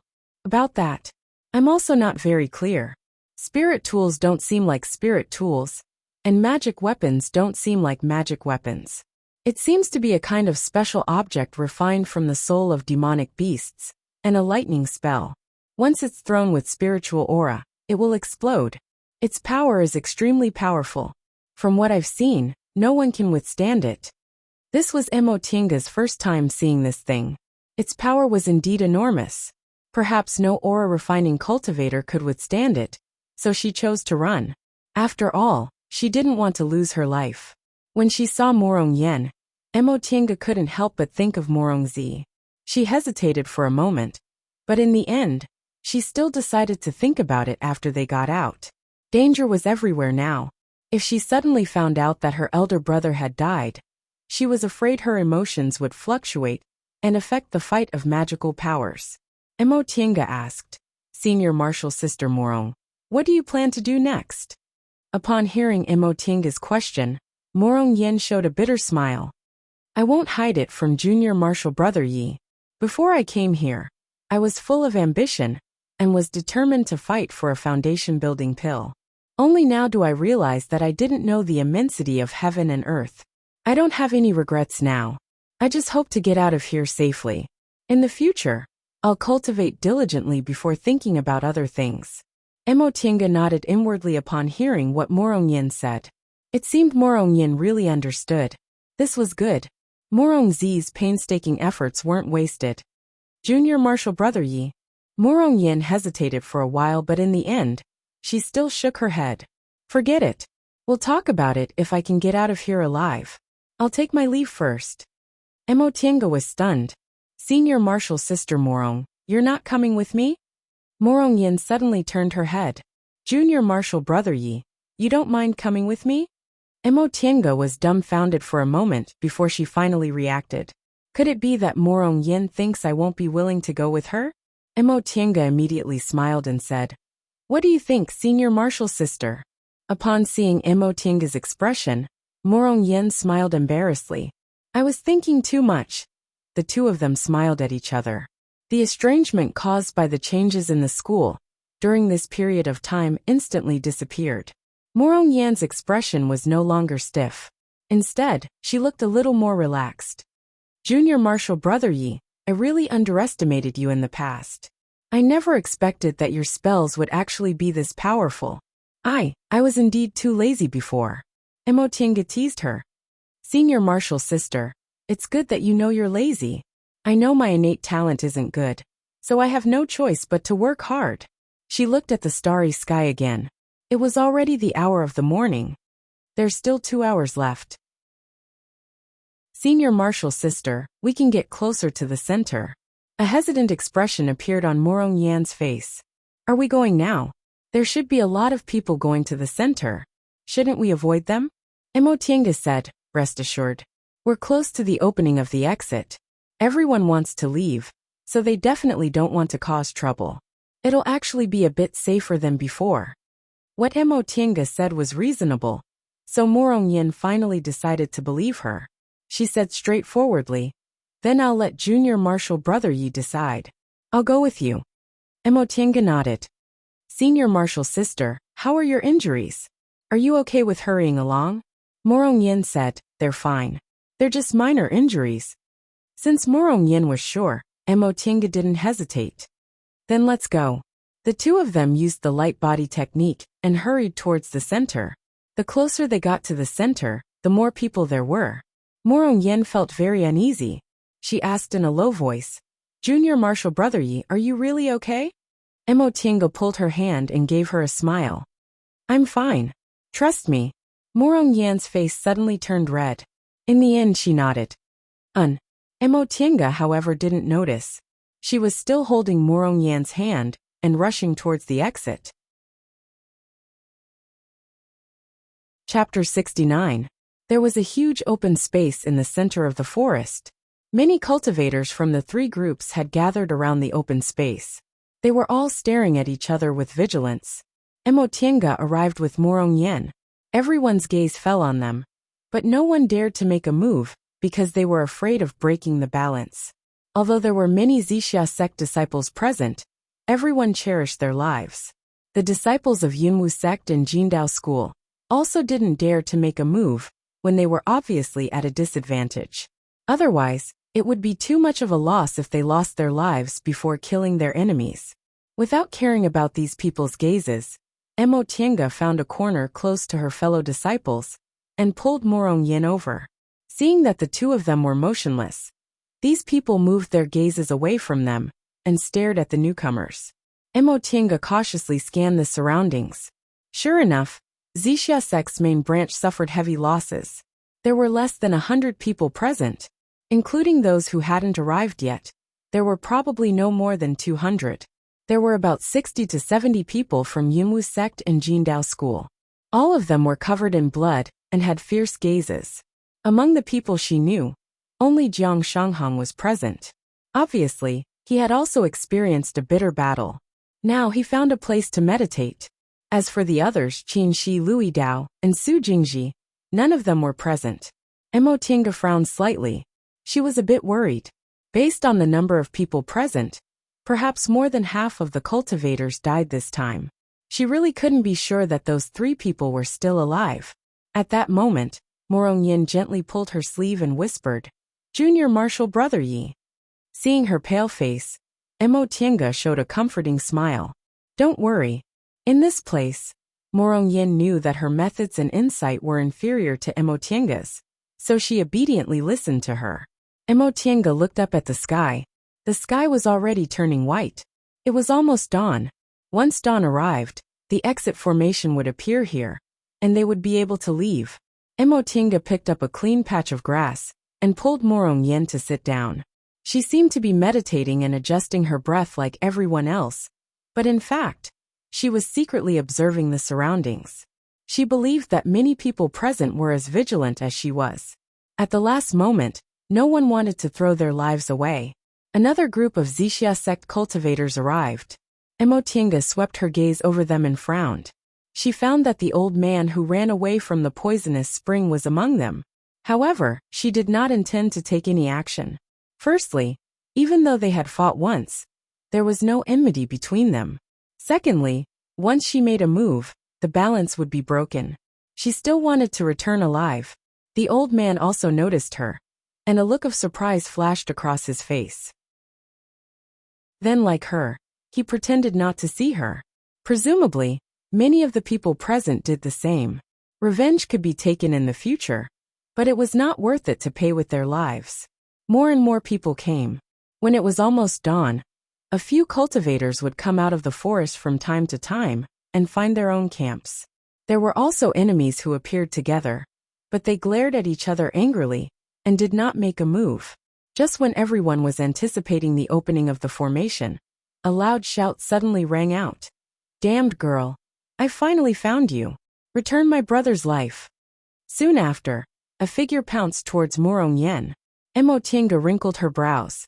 She pulled Morong Yen up with one hand and used her greenwood sword with the other to block the opponent's attack. When he took a closer look, he discovered that it was the elder brother of the pair of brothers who had just captured Morong Yen. Oh no! Mo Tiange turned around to look. Sure enough, the atmosphere in the field changed. Everyone's gazes fell on them. Many people had already secretly taken out their spirit tools. She was extremely furious. This blockhead. Just now, when she heard the conversation between the 2 brothers, she already thought they were stupid. It seemed there was something wrong with their brains.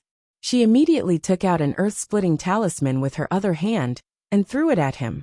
Although this blockhead was slow, his reaction wasn't slow. He somersaulted and dodged her attack. Their actions ignited the atmosphere in an instant. Several Yunwu sect disciples wanted to help, so Zixia sect's side immediately took action. As a result, the 2 sides had already started fighting before they could arrive. Mo Tiange had no time to deal with the chaos. She looked up and saw that the blockhead had taken out a pigeon egg-sized purple ball and was about to throw it at her. She was instantly shocked. Morong Yan's complexion was even paler. They had seen the power of this thing with their own eyes. Once it was thrown, they definitely wouldn't be able to resist it. Seeing that the other party was about to throw the purple ball, Mo Tiange hurriedly took out a high-grade defensive talisman and slapped it on the talisman. A defensive barrier immediately appeared and covered the 2 of them. Boom! A deafening sound rang out, followed by the screams of other cultivators. Mo Tiange moved her spiritual aura, preparing to resist it. But in the next moment, the incoming force was easily blocked by her. Huh! She opened her eyes and was dumbfounded. Qin Shi gnashed his teeth and shouted, "Why are you in a daze? Come and help." He raised a sword, poured his spiritual aura on it, and stood in front of them. Mo Tiange felt as if she had just woken up from a dream. She hastily moved her spiritual aura to share part of the impact. After a while, the spiritual aura pressure finally subsided. Seeing that they actually blocked it, the blockhead shouted angrily and wanted to rush towards them again. Since she almost lost her life, how could Emotienga be polite to him? She immediately used an ice-condensing talisman. Morong Yin also didn't stay idle. She also rushed forward with her spirit tool. She released a raging flame art. Although the blockhead's abilities weren't low, he couldn't withstand the three people's joint attack.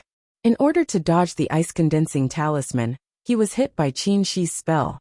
His movements were a step too slow, so he was immediately hit by Morong Yan's spirit tool. He staggered and fell to the ground. Seeing that he was completely dead, the three of them heaved sighs of relief. The power of this purple ball was indeed extraordinary. Aside from them, the people around them were also caught in the crossfire. Some people were even badly mutilated by the explosion. Only a few people managed to block the impact. The dead and injured were all disciples of Yunwu sect and Jindao school. Although the instigator was already dead, each and every one of them was furious. They raised their spirit tools and rushed towards the Zixia sect disciples. Zixia sect disciples also had the advantage in numbers, so how could they be willing to show weakness? They also rushed forward. Spells and spirit tools were flying everywhere in the sky. Junior Martial Brother Yi. Shi waved at them after dealing with a sneak attack. Emotienga was on guard as she pulled Morong Yin closer to him. Senior Martial Brother Qin, thank you. Don't thank me so quickly.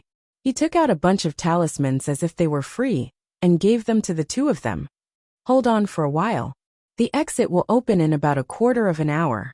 Emotienga also knew that this wasn't the time to be polite. She took the talismans he handed her, then turned around and threw a raging flame talisman at the Zixia sect disciples who were rushing towards them. This battle royale had the largest number of participants since the start of the day and night. It was also the most intense one. Spells, talismans, and spirit tools were flying everywhere. It was hard to tell whether they were on their own side or the enemy's side. They couldn't even dodge and could only use spells and talismans to resist. In the end, the three of them had no choice but to stick a defensive talisman on each of them to resist all kinds of attacks. Eventually, a white light shone in the center of the open space. This white light became brighter and brighter until it slowly formed the shape of a formation. It was overflowing with light and vibrant colors, and it was full of spiritual aura. Everyone's gazes were attracted by the formation. Even the fighting stopped.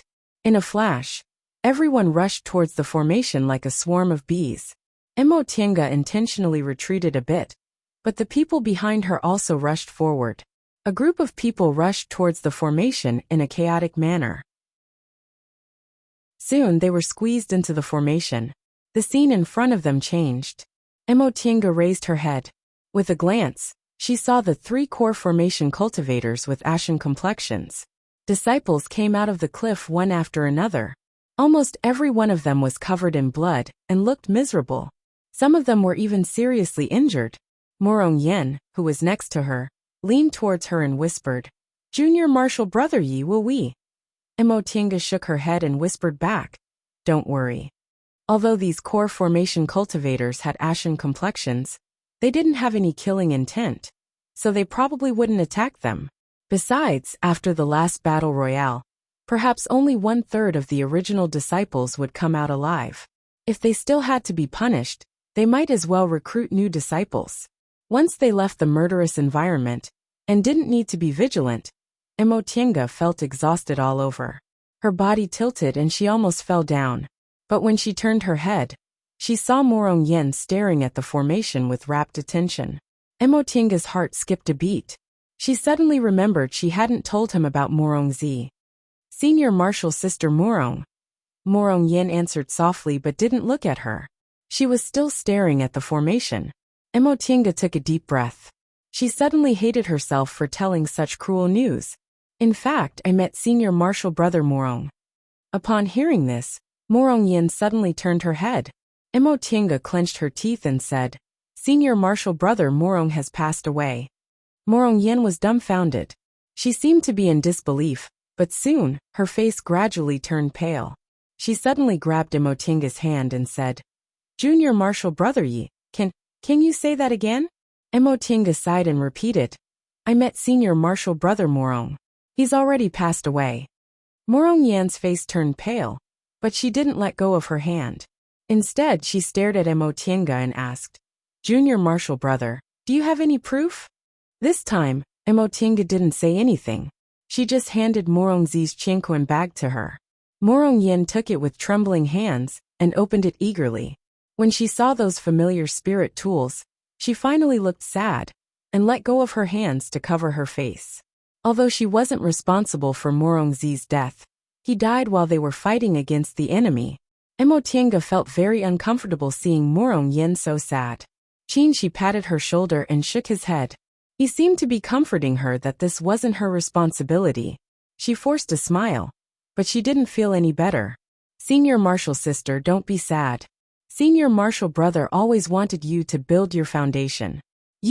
At this point, she couldn't continue speaking.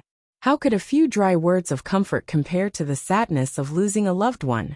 After a long time, Morong Yen finally put down her hands. There were no tears on her face.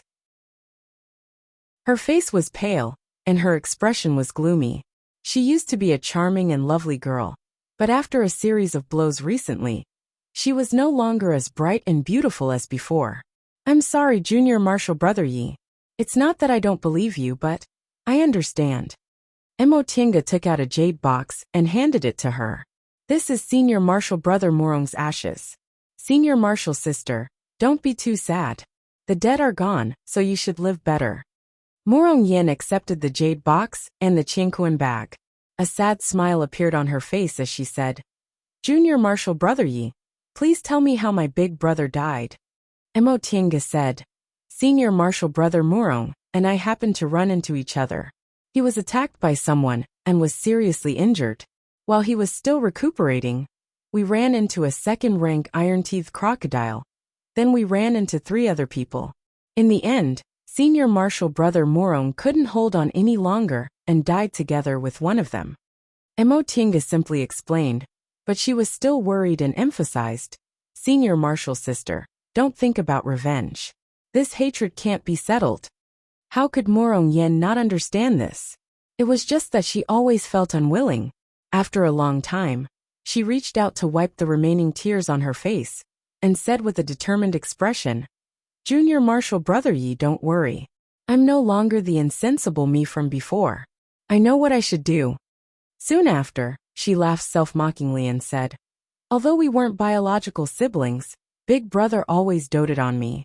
No matter what I wanted, he always thought of a way to get it for me. Now he thought of a way to get me foundation-building pills, but I never expected the price would be his life. Chapter 70. The development of the matter was just as Emotinga expected. The person who came up with this idea originally thought it would be an opportunity for the disciples of the 3 groups to communicate, but he didn't expect it would turn into an opportunity to kill each other. Because of this, the nascent soul grandmaster of Zixia sect flew into a rage and almost killed the person who came up with this idea. However, it was already a long time before these aura refining disciples learned about this. On the day they finished their test, the 3 core formation grandmasters were livid. After hearing the disciples' reports, they sent several foundation-building disciples to clean up the mess. These foundation-building disciples found some seriously injured aura-refining disciples, and also reported the tragic situation left behind in the mountain forest. Soon after, the core formation grandmasters discussed something, but they didn't say anything. They just took them back to the sect and ordered them not to go down the mountain. After Senior Marshal Brother Zhou inquired about it, he told them not to worry and finally appeased some people. During this test, their courtyard lost a lot of people. Emotinga's house was considered good. Out of 5 people, 4 came out alive. The one who didn't come out was Su Jingji. Louis Dao was seriously injured, but in the end he still survived. Su Jingji, on the other hand, disappeared.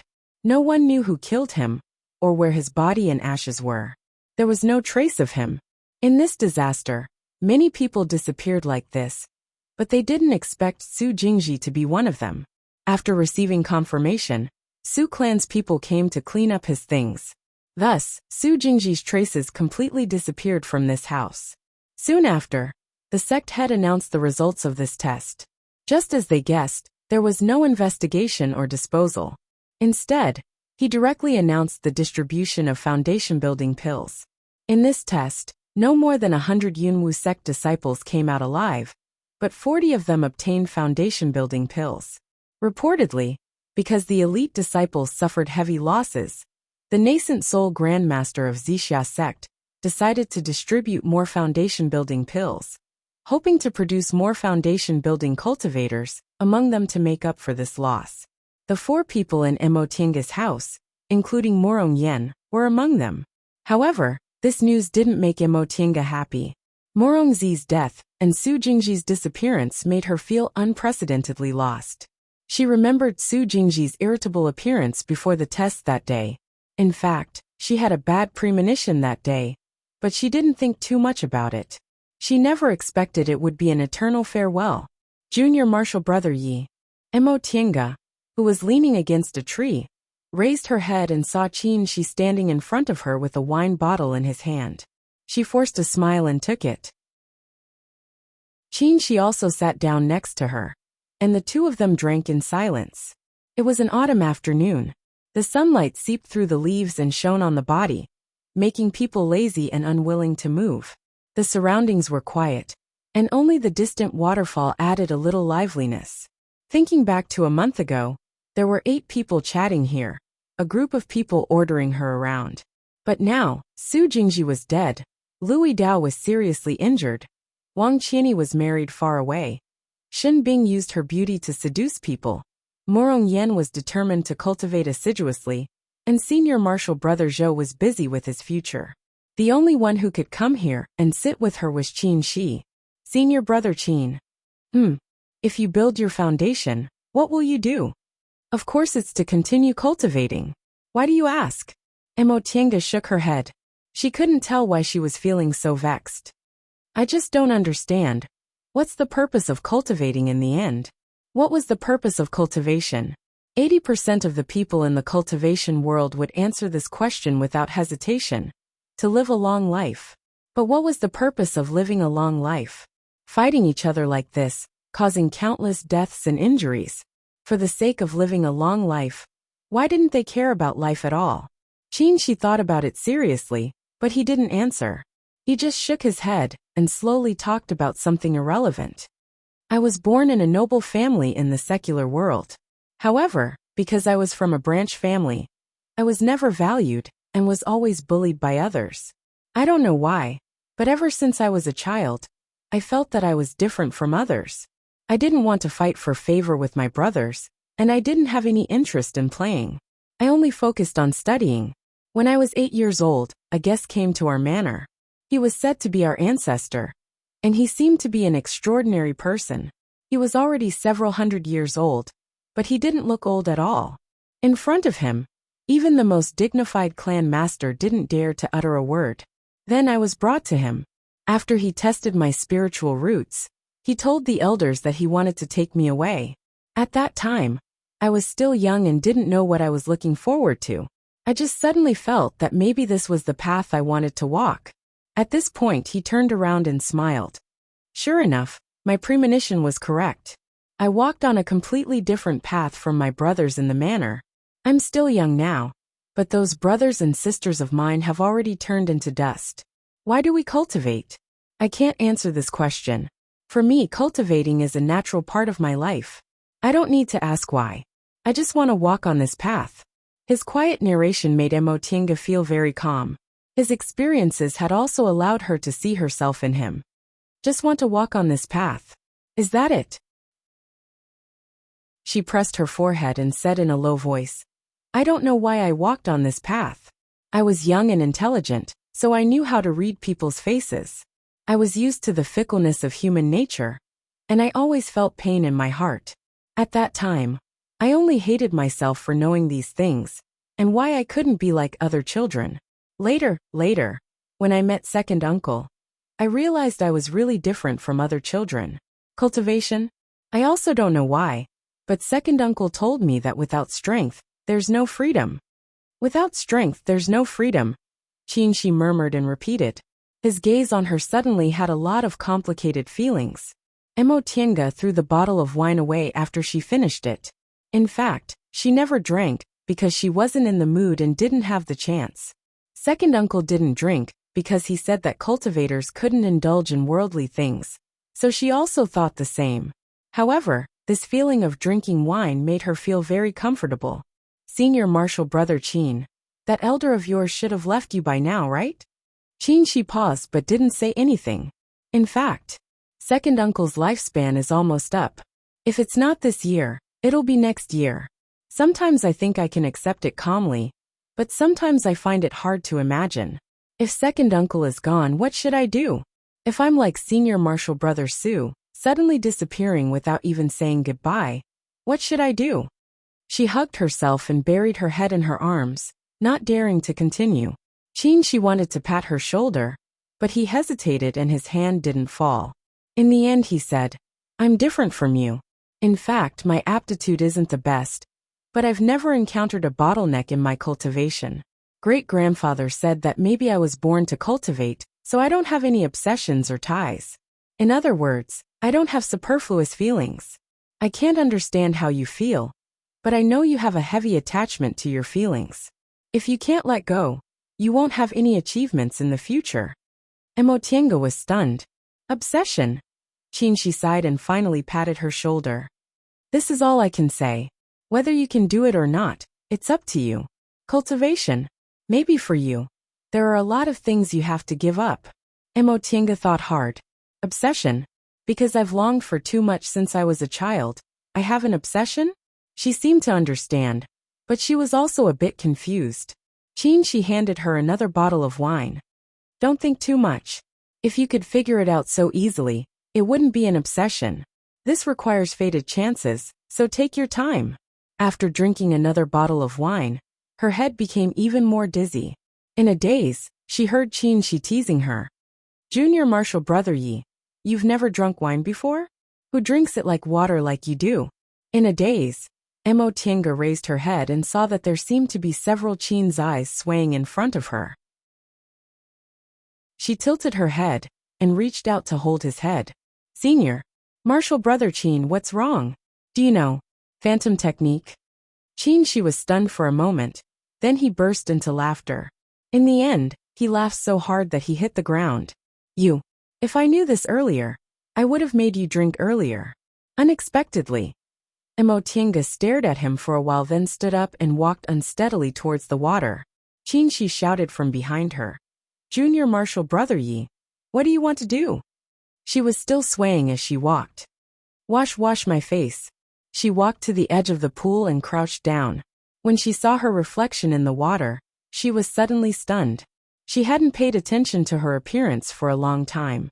Today, she finally realized that it was very different from what she remembered. Her originally sparse eyebrows now had eyebrows. The outline of her face seemed to have deepened, and her cheeks were plump. She already had the appearance of an adult.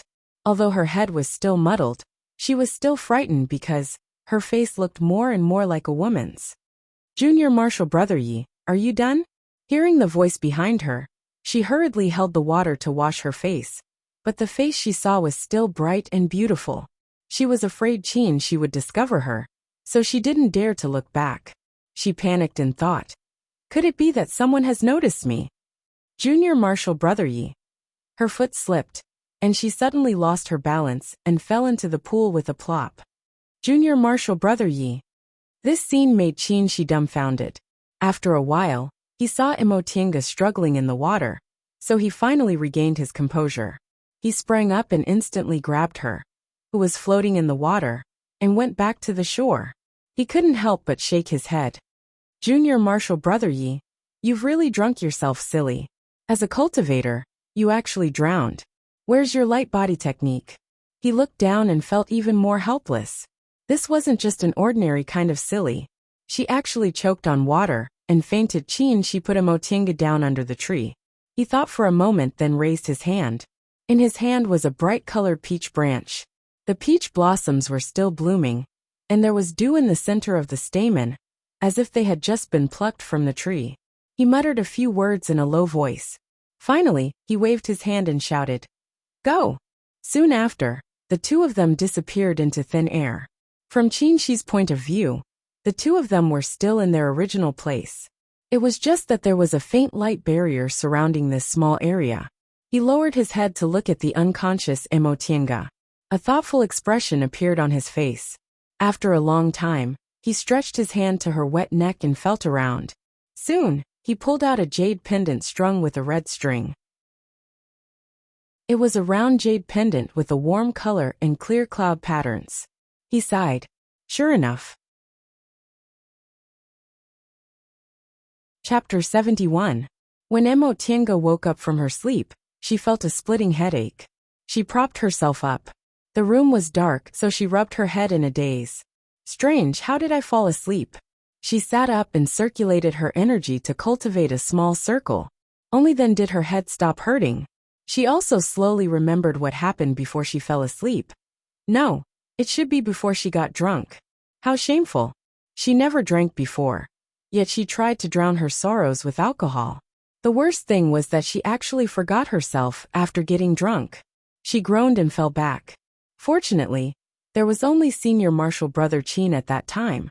So no one saw Senior Marshal Brother Qin. She hurriedly sat up and touched her body. Fortunately, her clothes were intact, and the psychic jade pendant was still there. She breathed a sigh of relief, but she felt a bit regretful. She didn't remember what happened before she got drunk. She only vaguely remembered that Qinshi told her to let go of her obsession to continue on the path of cultivation. But she felt like she forgot something. She thought for a long time. But she really couldn't remember. So she simply ignored it. Since she couldn't remember, it wasn't important. What was important was that she had to warn herself that she couldn't relax her vigilance like this again. Fortunately, Qinshi didn't do anything to her. Otherwise, her secret might have been exposed if it was someone else. With this thought in mind, she got out of bed to freshen up. She then took out several moonstones from her Qianquan bag and threw them on the bed. The room instantly became bright. Although her clothes were intact, they were wrinkled and smelled of alcohol. Emotienga frowned and walked to the washstand in the corner. She then took off her coat and wiped her face. When the smell of alcohol dissipated, she took out her new clothes and put them on. She was about to untie her hair and comb it again when she suddenly saw her reflection in the bronze mirror. She froze.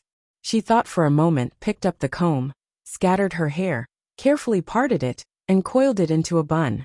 During this process, her hair was combed crookedly several times because of her rusty technique. When she finished, she couldn't help but smile bitterly at herself in the mirror.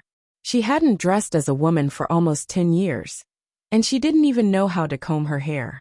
The person in the mirror was unpleasant no matter how she looked at it. She then scattered her hair again and combed it into an ordinary Taoist bun. However, the face in the mirror was still too handsome for a man. After thinking for a while, she rummaged through her Qianquan bag and found a few things.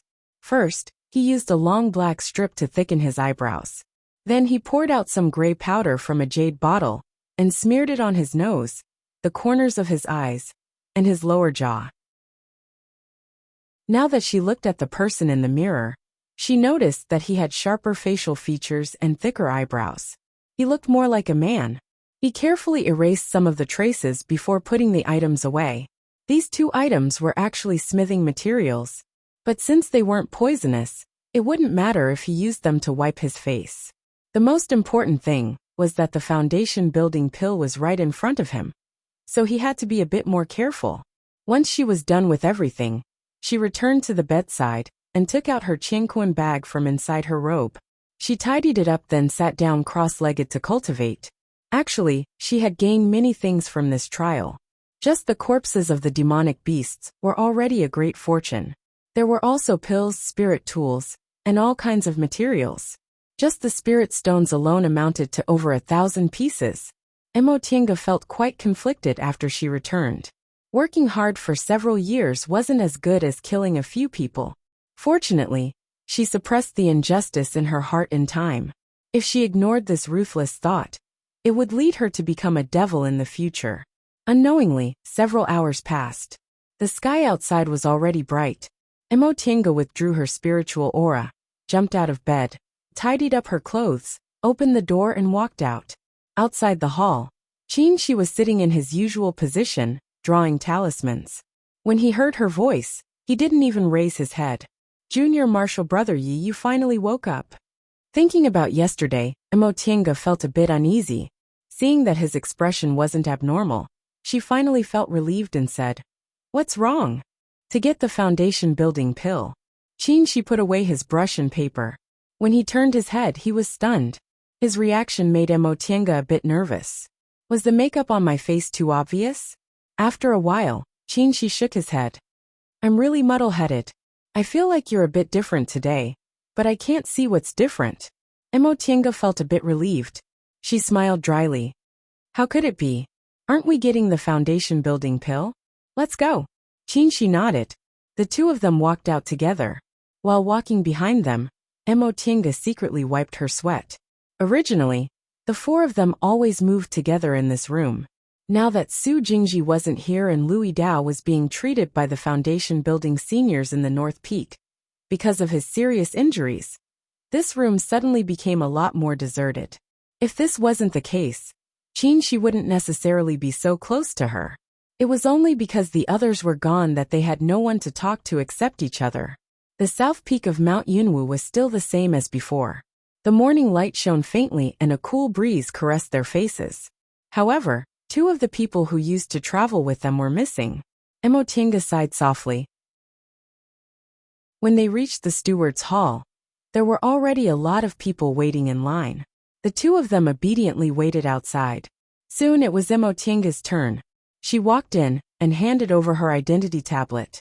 After the identity tablet was verified, she left a spiritual aura imprint on another jade slip before she cautiously took a jade bottle from the steward's martial uncle and carefully put it away.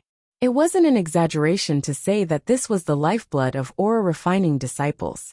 The other disciples who received the foundation-building pill were all ecstatic, but she was still relatively calm. When Qin also received the foundation-building pill, the two of them went back together. Senior Marshal Brother Qin, you've reached the peak stage of the aura-refining realm for quite some time, right? Do you want to enter closed-door meditation immediately? I should. What about you, Junior Marshal Brother? I'd better wait for a while. I haven't reached the peak stage of the aura-refining realm yet. It won't be too late to enter closed-door meditation after I'm a bit more confident. That's good too. After they returned, Emotienga and Qin went back to their respective rooms. Emotienga stayed in her room for a while before she opened the door again, preparing to go down the mountain. After receiving the foundation building pill, this matter was officially over. The prohibition against disciples leaving the monastery without permission was also lifted. She naturally had to go down the mountain to see second uncle first. However, since she just received the foundation building pill, she was afraid she'd be targeted by others. So she pretended to come back to pack her things before setting foot on the road down the mountain. She first went to Yunwu Sek's shop to exchange the spirit stones she consigned for medicinal pills. She also sold the demonic beast corpses she obtained this time. During this period of time, there would be a lot of people selling demonic beast corpses, so she wasn't afraid of being too conspicuous. On the other hand, when the shop assistant saw the pile of corpses, he felt great admiration. This assistant was also a disciple of Yunwu sect, so he naturally knew about the competition this time. Since there were so many demonic beast corpses, the person who obtained them must be someone with superb skills. Therefore, he didn't dare to be negligent and respectfully gave her the spirit stones. Emotienga took the bag of spirit stones. She didn't count it, and just threw a spirit stone as a reward. After that, she returned to second uncle's small courtyard after making many turns. Second uncle, a cough came from inside the room. Emotienga pushed the door open and saw an old man with a face full of wrinkles on the bed. She revealed a smile and said, "Second uncle, I'm back."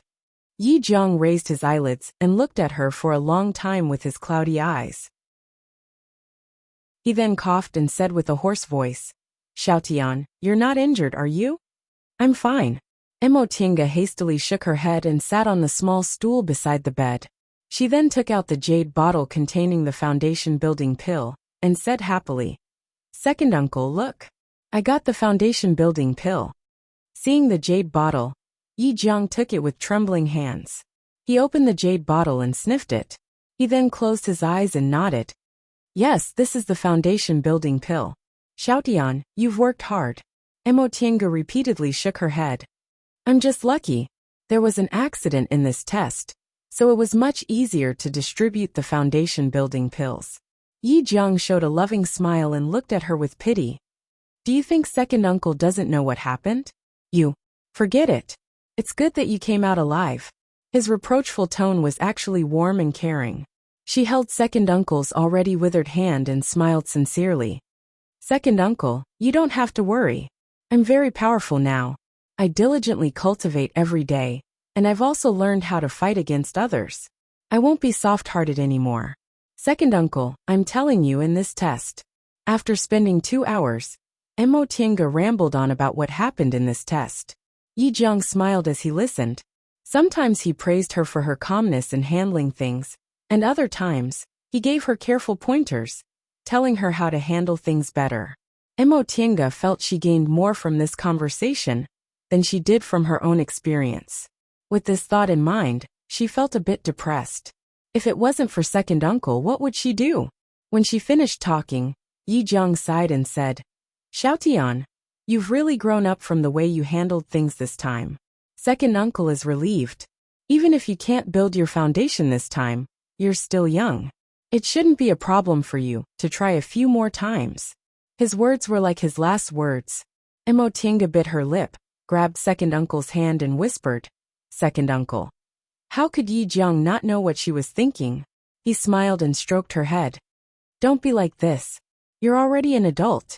You don't need second uncle by your side. If you form your gold core one day, go back to the Yi clan in the secular world, and see if there are any descendants with spiritual roots. If there are, you don't need to rebuild the Yi clan. You can just pass down cultivation techniques." "Second uncle," she shouted angrily. Yi Jiang's expression turned serious and he said sternly, "Xiaotian, it's not that you don't have to face it if you don't mention it. You have to remember that you're a cultivator, and a female cultivator at that. If you can't even accept reality, how can you go on? It's much more difficult for a female cultivator to achieve something than a male cultivator. Your aptitude isn't outstanding, and you don't have any clan elders to rely on. If you don't have a firm heart, you might as well give up early." Second uncle had never spoken to her in such a harsh tone. Emotinga was stunned. She lowered her head, but didn't say anything. Yi Jiang softened his tone. "Do you still remember what second uncle has taught you all these years? You don't have good aptitude and you don't have a backer, so you have to be stricter with yourself. You can't be weak, you can't be greedy, and you can't indulge in emotions. You have to remember that weakness and passion are the enemies of female cultivators. Not only today, but you also have to calmly accept second uncle's death. If you fall in love with him in the future, you have to restrain yourself. You have to know that people are fickle, and the world is unpredictable." How could she not know this? But Yi Jiang once again closed his eyes and revealed a calm smile. "Life and death are part of the heavenly Tao's reincarnation cycle. You and I are both cultivators, so we should understand the principle that the heavenly Tao's cycle is endless. Cultivators. And only when you cultivate the heavenly Tao can you become a true immortal. Go back and carefully comprehend it. When you can calmly face second uncle's death, you can come see me again." Emotinga was silent. After a long time, she finally gave him the medicinal pills, bid him farewell and left. Weakness and passion are the enemies of female cultivators. The heavenly Tao's cycle is endless. Only when you cultivate the heavenly Tao can you become a true immortal. Emotinga stood in the courtyard and closed her eyes for a moment before she resolutely walked out. Chapter 72. After obtaining the foundation-building pill, she really did as he said, and went into closed-door meditation to make a breakthrough. On the north peak of Mount Yunwu, there were some places with especially abundant spiritual aura. Most of these places were the Immortals' caves of high-level cultivators, but there were also a few places that were opened as public Immortals' caves. The so-called public Immortals' cave was the Immortals' cave that everyone could use. However, they would have to pay a considerable amount of rent to the sect. However, if it was for the sake of building one's foundation, it would be completely free, and one would even have priority. These public Immortals' caves were protected by formations both inside and outside, and there were also foundation-building cultivators guarding them in shifts. Under normal circumstances, unless the time limit for closed-door meditation was over a year, no one would be disturbed at all.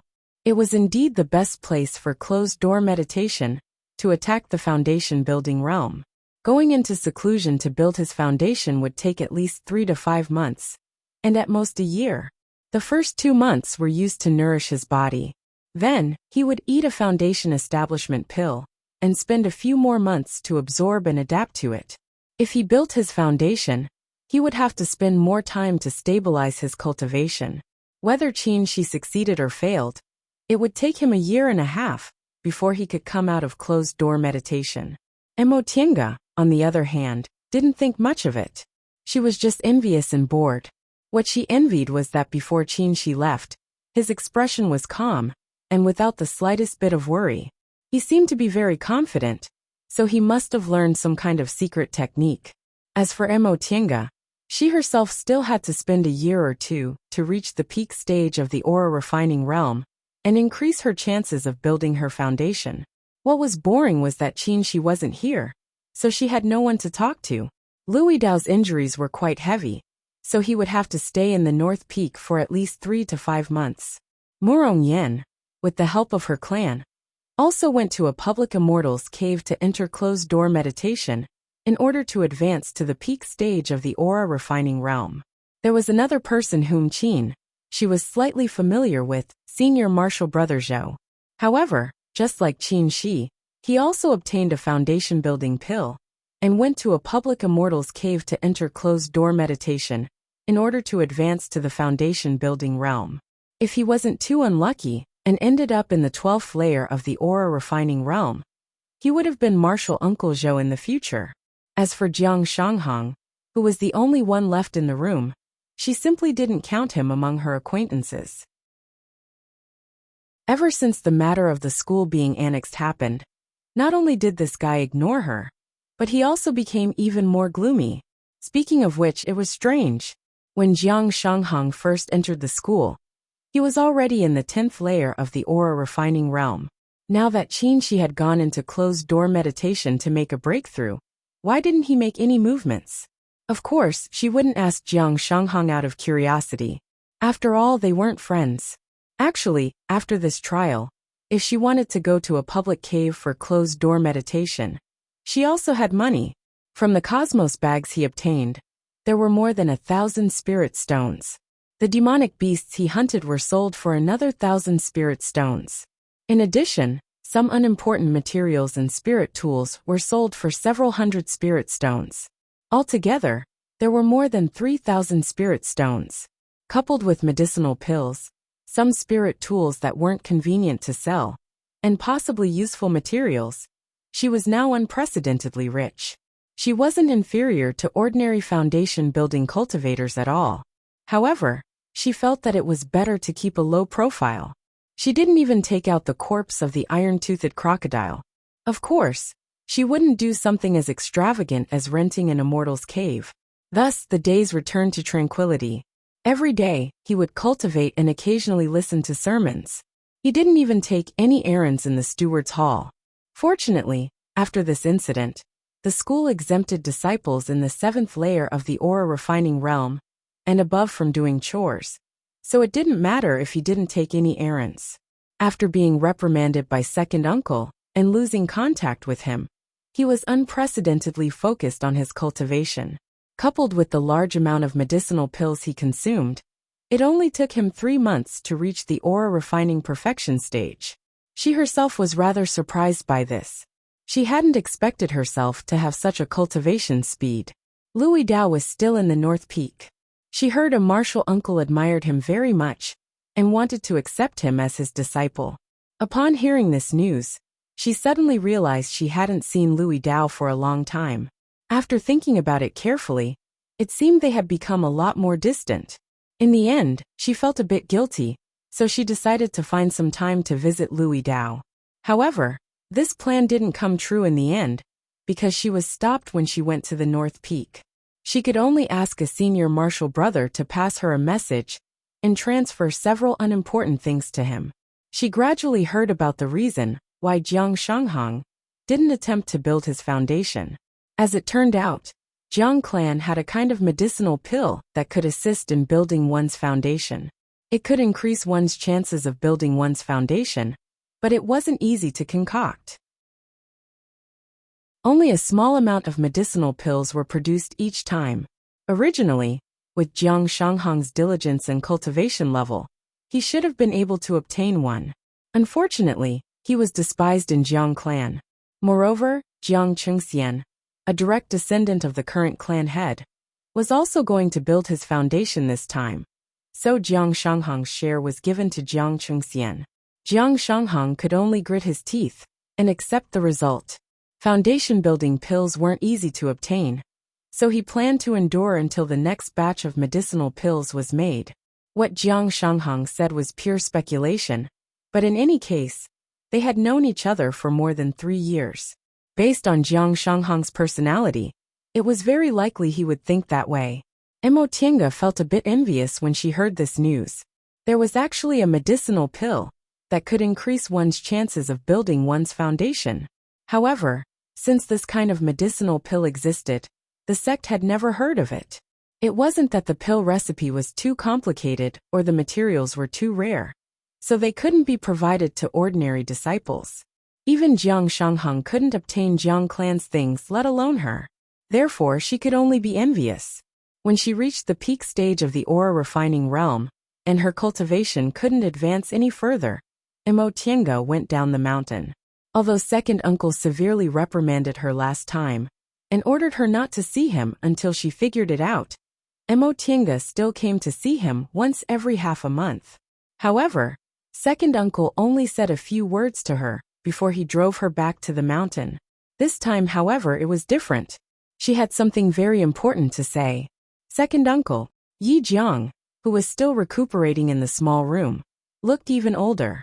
When he heard her voice, he didn't even open his eyes. Why did you come here? Go back and cultivate. Mo Tiange didn't give up. She said, second uncle, I've reached the peak stage of the aura refining realm. Yi Jiang finally opened his eyes. After sizing her up, a faint smile appeared on his face. 3 months. That's more like it. Mo Tiange heaved a sigh of relief when she saw that second uncle finally didn't look so tense anymore. She sat in front of the bed as usual and asked, second uncle, are you all right? I won't die for the time being. Upon seeing her worried expression, Yi Jiang's heart finally softened. He said slowly, second uncle's injuries have been very good recently. I reckon he can hold on until next year. Mo Tiange lowered her head in silence. This was indeed good news. 2 years ago, second uncle said that his lifespan was only 2 or 3 years.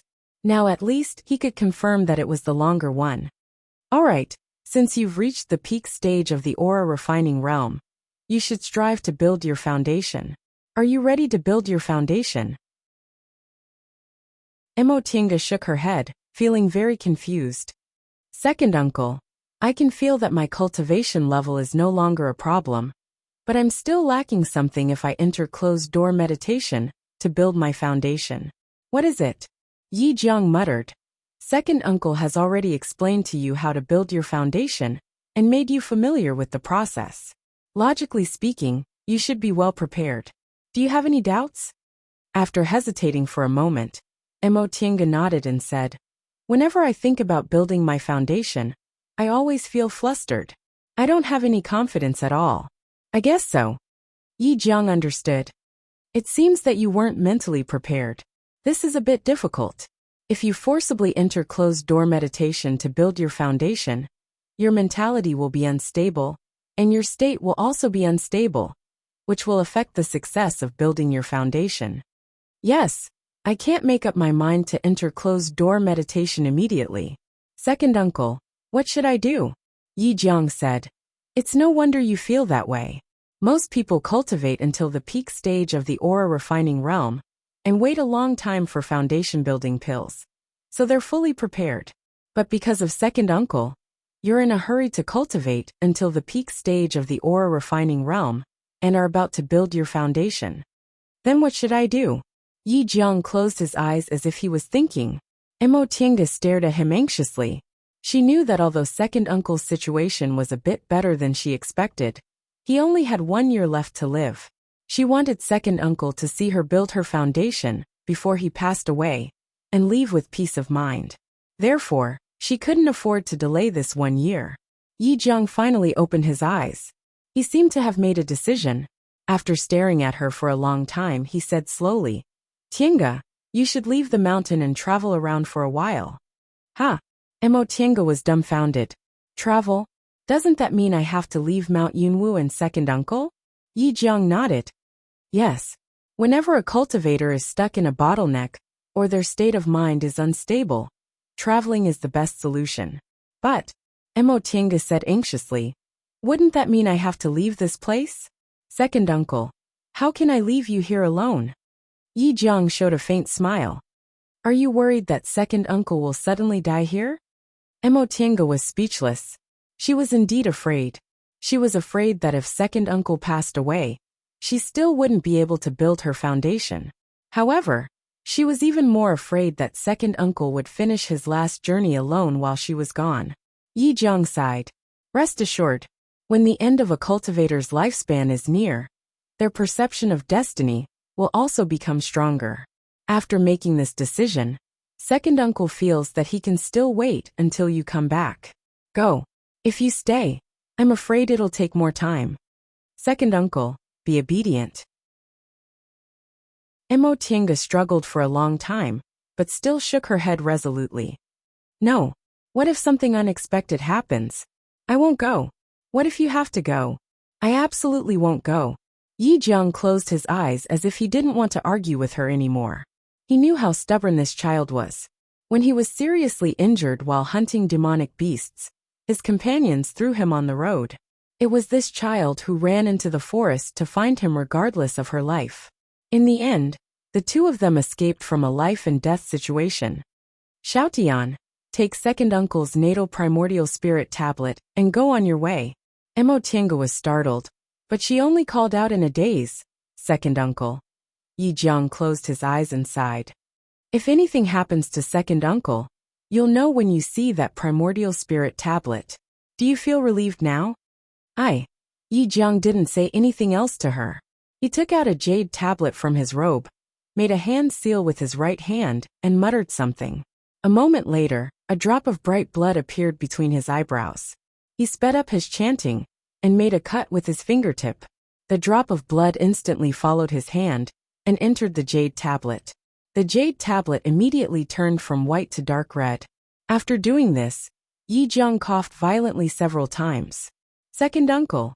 Mo Tiange hastily supported him and patted his back. After a while, Yi Jiang regained his breath. He waved his hand and handed the jade tablet to her. If something happens to me, the natal blood essence inside it will be lost. If you see its color change, you can come back immediately. Mo Tiange silently took it. It seemed that second uncle had made up his mind to give her a natal jade tablet. Yi Jiang waved his hand and ordered her to go back. He said, all right, go back to the sect and report this. Pack your things and go out to travel. Remember, open your mind and don't think about cultivating. Come back in half a year. Mo Tiange was silent for a moment. A moment later, a decisive expression appeared on her face as she nodded. I understand, second uncle. Chapter 73. It was normal for cultivators to travel when they reached a bottleneck. Many aura refining disciples who reached the peak stage of the aura refining realm, but felt they were still lacking in the foundation building realm, would choose to travel. Therefore, Mo Tiange only needed to report to the steward's hall to get permission. Traveling wasn't a sightseeing tour, but a search for fated chances. Fated chances sometimes had a greater impact on cultivators than aptitude. For example, 1,000 years ago, there was a cultivator with poor aptitude who unexpectedly reached the nascent soul realm and possessed great divine power, allowing him to move unhindered in Kunwu for a while. Of course, fated chances were also hard to come by. Fated chances like this only appeared once in many years. For most people, being able to obtain some spiritual plants or spiritual objects, or have an epiphany that allowed them to break through their bottlenecks was already extremely good. Emotienga didn't have such a delusion. With her aptitude, if she relied on unobtainable fated chances, she probably wouldn't make a realm breakthrough, even if she had 800 years of lifespan. Moreover, to be exact, her situation wasn't a bottleneck, but an unstable state of mind. Because she was pressed for time, and her aptitude was too poor, she didn't have any hope of successfully building her foundation, so she couldn't calm down. After thinking for a long time, Emotienga felt it was better to go to some big cultivation groups and communicate with their disciples. In any case, she was still young and had already obtained a foundation-building pill, so there was no need for her to take risks for fated chances. With that decided, she bid farewell to second uncle and left Mount Yunwu. This was her first time traveling alone. Ever since she came to Kunwu, she had never left second uncle to go on a trip alone. However, she was no longer the little girl who came to Kunwu for the first time. She had seen a lot and was confident she could handle any situation she encountered. Mount Yunwu was located in a small corner of East Kunwu. Before it was annexed, there were only Zixia sect and Jindao school nearby. The nearest cultivation group was also thousands of miles away. Aside from some small cultivation groups, the closest one was undoubtedly the head of Kunwu's 7 great cultivation groups, Righteous Path's Tiandao sect. The 7 great cultivation groups in Kunwu were Tiandao sect, Xianqing school, Gujian sect, Bian sect, Zhengfa school, Lingshou sect and Danding school. Among them, the Spirit Beast sect and the Danding school. One was a beast-taming sect, and the other was a pill-concocting sect. Both of them were unorthodox sects, and they only had slightly more people than the middle-level cultivation sections. However, because these 2 sects were quite skilled in beast-taming and pill-concocting, their sects were much stronger than the middle-level cultivation sections. Therefore, they were ranked as one of the 7 great sections. The stronger ones were the Bian sect and the Zhengfa sect. Zhengfa sect was a Taoist sect. Most of the disciples in the sect were dressed as Taoist priests. However, Bian sect was a peculiar sect. The disciples recruited by the sect were all very beautiful regardless of whether they were male or female. There were many female disciples, so there were many dual cultivation partners in the sect. After them were Gujian sect and Xianqing school. Gujian sect was a cultivation group for sword cultivators. Sword cultivators spent their entire lives cultivating only one sword, and most of their divine abilities were focused on one sword. Sword cultivators had always been a bit more powerful than ordinary cultivators in fights of magical power, but it was also harder for them to make a realm breakthrough. Therefore, although Gujian sect's high-level cultivators were only about the same as Zhengfa school and Bian school, their strength was actually a bit higher. Gujian sect had always been considered to be on par with Xianqing school. Xianqing school's strength was second only to Tiandao sect. Like Zhengfa school, it was also a Dao school. For several thousand years, Tiandao sect had always been regarded as the leader of the righteous path in Kunwu. It was located in the northeast of Kunwu, and was separated from the devil path by a mountain. Tiandao sect was different from other cultivation groups. Its unique characteristic was that it didn't have any unique characteristics. It didn't have any cultivation techniques, and it didn't force its disciples to cultivate anything. Unorthodox cultivation techniques were fine, and it didn't even care if they cultivated devil cultivation techniques, as long as they didn't violate the sect's commandments.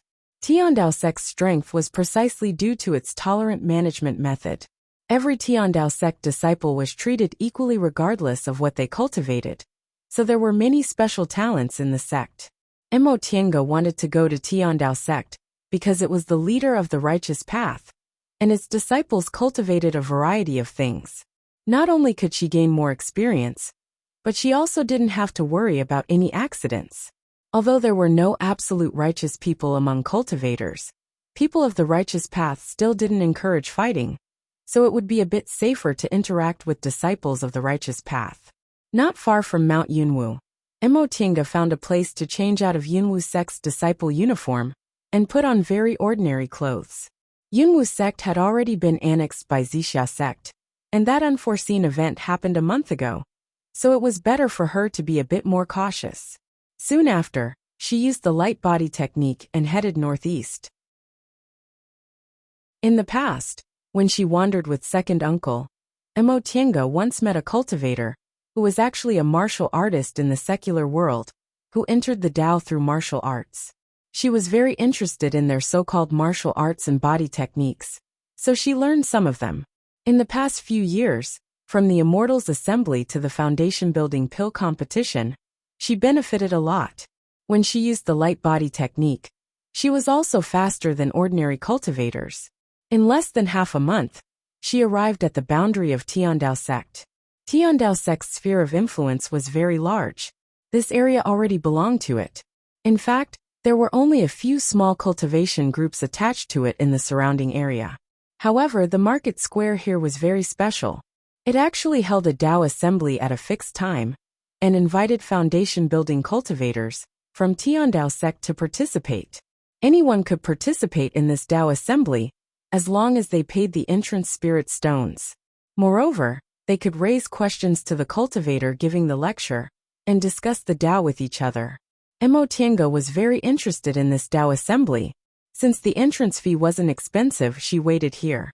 In addition, she also sold some spirit tools that weren't convenient to sell near Mount Yunwu in batches, because the flow of people here was quite complicated, and it was quite a distance from Mount Yunwu.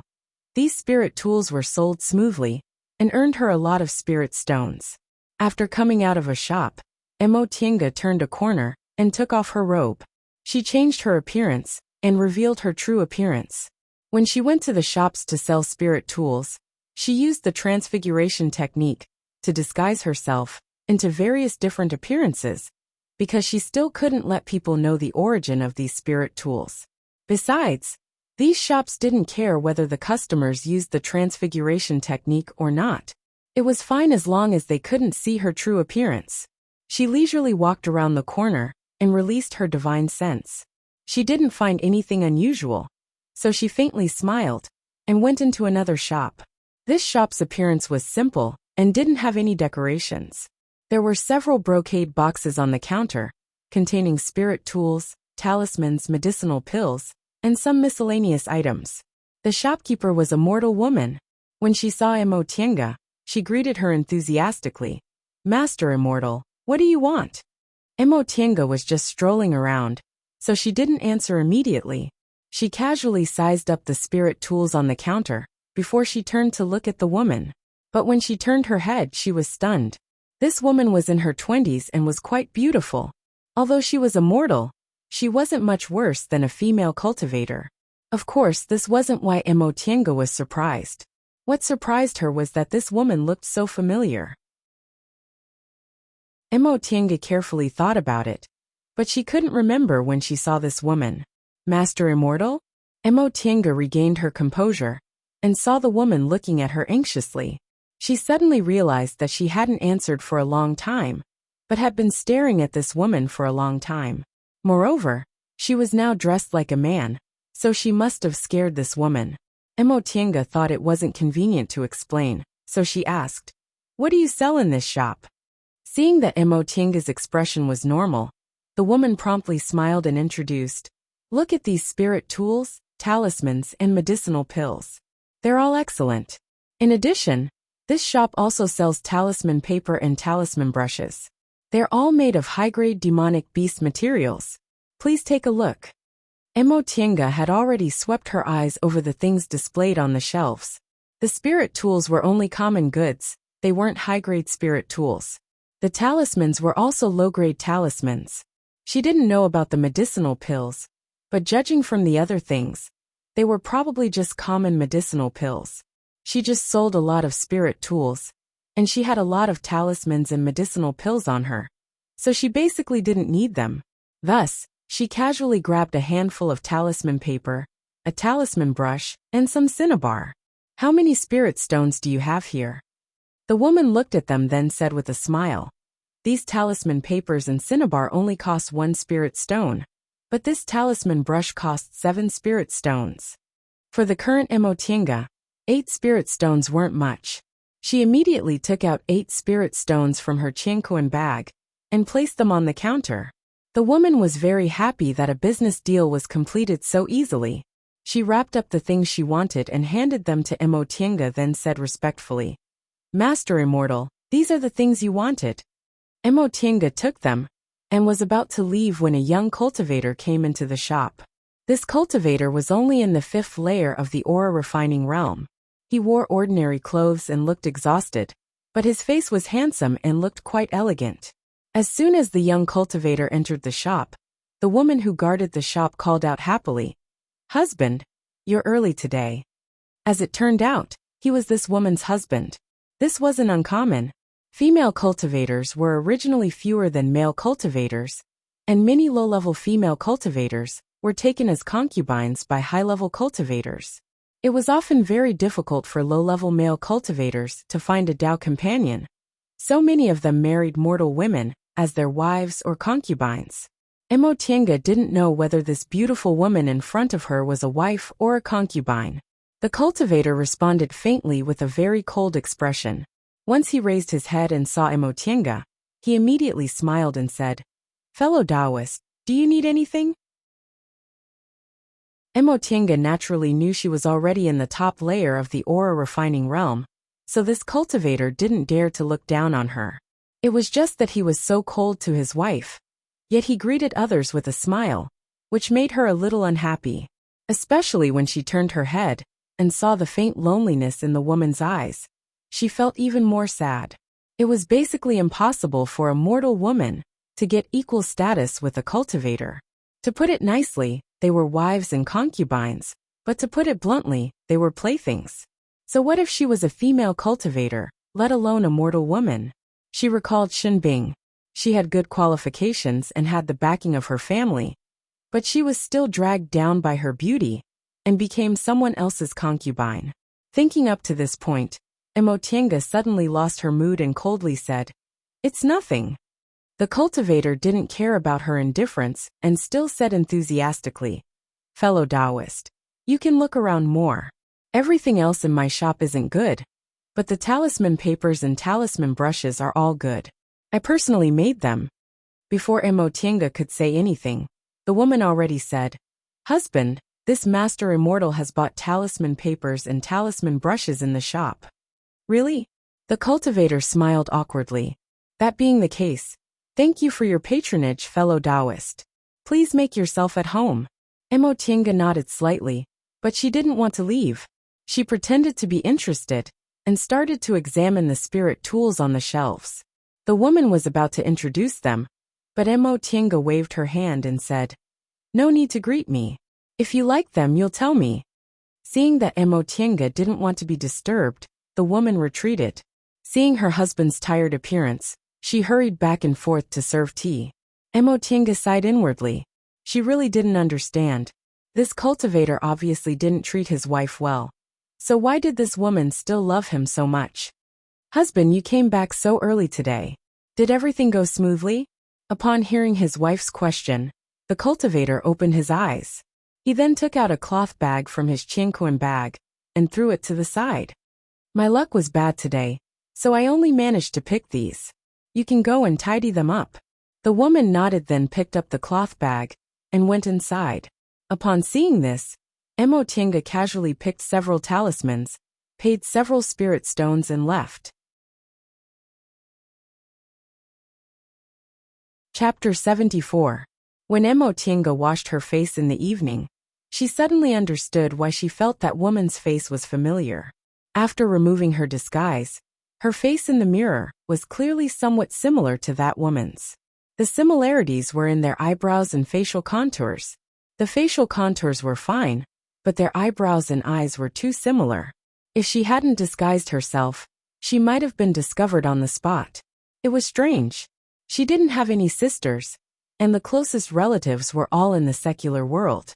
It was impossible for Yi clan's people to still stay in Kunwu, right? Second uncle said that when he moved Yi clan to the secular world, he especially left a message that unless they had spiritual roots, they would never set foot in Kunwu again. This woman was immortal, so she obviously didn't have spiritual roots. She stood in front of the mirror for a while, but she couldn't figure out why, so she returned to the bed and meditated. If she wanted to figure it out, she would go and ask her tomorrow. After reaching the peak stage of the aura refining realm, she discovered that the spiritual aura in her body had changed. She practiced 2 cultivation techniques. One was the art of Sinu, and the other was the greenwood art.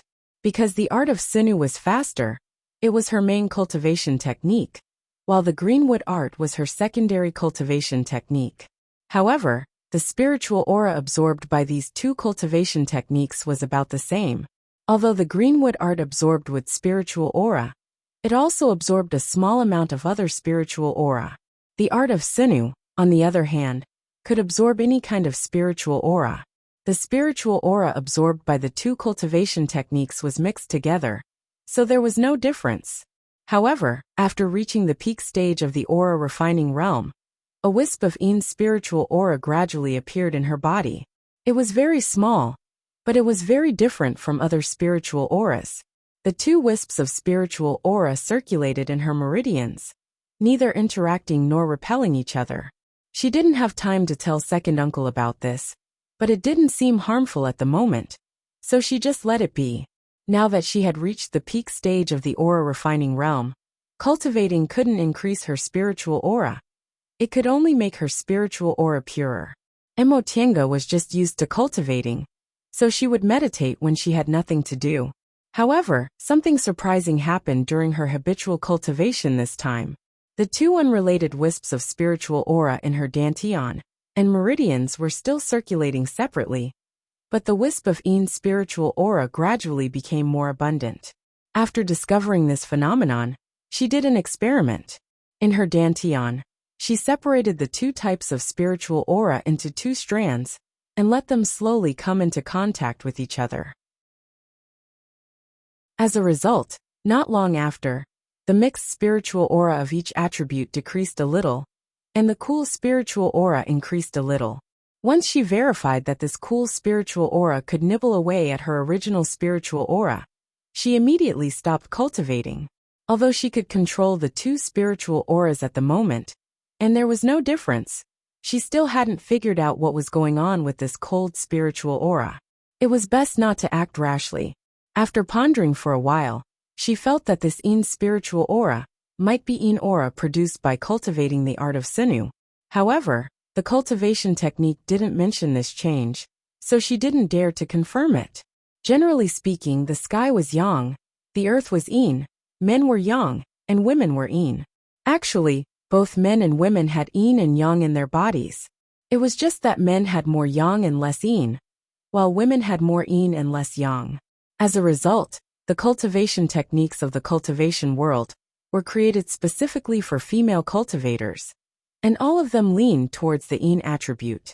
Since the art of Sinu could only be practiced by female cultivators with pure Yin constitution, it must be even more so. However, she had never heard that the spiritual aura produced by female cultivators was different from that of male cultivators, so she couldn't be sure whether this was Yin aura or not. The night passed very quickly. Emotinga packed her things and went out. Today was the opening day of the Tao conference jointly organized by the market square. On this day every month, the surrounding cultivators would flock to this place. Most of them were aura-refining cultivators who yearned to enter Tiandao sect. Occasionally, there were also foundation-building cultivators who wanted to discuss Tao with Tiandao sect's cultivators. Emotinga had already inquired about the location of the Taoist sanctum. After taking several detours, she directly walked towards an ordinary small courtyard. The gate of the small courtyard was open, and there were 2 low-level cultivators guarding the gate. Occasionally, people would come and hand over spirit stones in exchange for an identity tablet. Emotinga followed behind them, handed over 2 spirit stones, received a wooden identity tablet with a number engraved on it, and entered the small courtyard.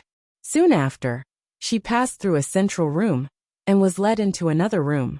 She then walked up a staircase leading to the underground. After making many turns and walking for a while, she finally entered a hall. This hall was enormous, not much smaller than Yunwoo Sect's preaching palace. It could accommodate at least 1,000 people. The innermost part of the hall was a high platform with several praying mats on it.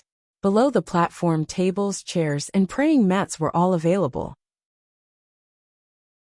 After listening to the receptionist's introduction, Emotinga finally learned that if one paid an extra spirit stone, they could sit on a chair.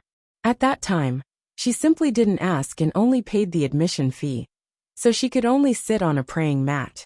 In any case, she didn't care, so she found a corner that was neither too far nor too close to sit down, and closed her eyes to rest. In fact, most people still sat on praying mats. 2 spirit stones per month was already quite a lot for individual cultivators. Ordinary aura refining disciples of Yunwoo sect only received 5 spirit stones per month. People entered the Taoist sanctum one after another. After a long time, the number of people gradually increased. When the hall was gradually full, Emotinga opened her eyes and observed her surroundings. There were quite a lot of people who came, but only 20% of the seats were empty. Among these people, some were loose cultivators dressed casually, some were disciples of small sects dressed in sect uniforms, and some were disciples of big clans with attendants. It seemed this Tao conference was very successful. Not only individual cultivators came, but even people from cultivation groups and clans were willing to come. This made her look forward to this Tao conference a bit more. There were still people coming in from the outside. It wasn't until the people who came occupied the 9th floor that the people gradually stopped coming. A quarter of an hour later, the hall's door was closed. At the same time, the small door at the innermost part of the hall opened, and several aura refining cultivators led a foundation building cultivator to the high platform. At the same time, all the aura refining cultivators in the hall stood up and saluted. Seeing this, Emotinga also followed the crowd. This foundation building cultivator was a man in his early 30s. He wore a light purple Taoist robe with white edges. His expression was calm, and he looked a bit like an immortal. Emotinga couldn't sense which stage of the foundation building cultivator he was in. Unless low-level cultivators practiced some kind of secret technique, they wouldn't be able to sense the specific cultivation level of high-level cultivators. However, the lifespan of foundation building cultivators was between 300 to 400 years. This cultivator looked like he was only in his 30s, so his real age was probably less than 100 years old. Based on the average age of foundation building cultivators, he could be considered young.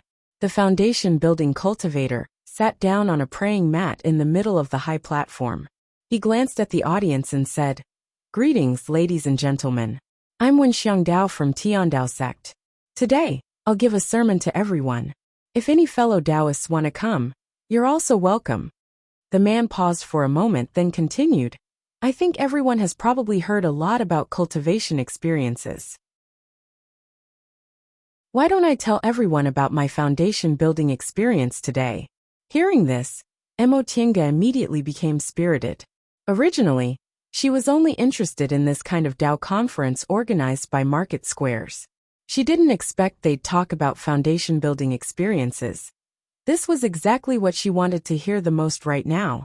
As for foundation building experiences, the martial uncles in Yunwoo sect, who gave sermons, also talked about them to aura refining disciples who were about to build their foundation. However, she didn't know how they compared to the foundation building cultivators in Tiandao sect. She wasn't the only one who was excited. The others were even more excited.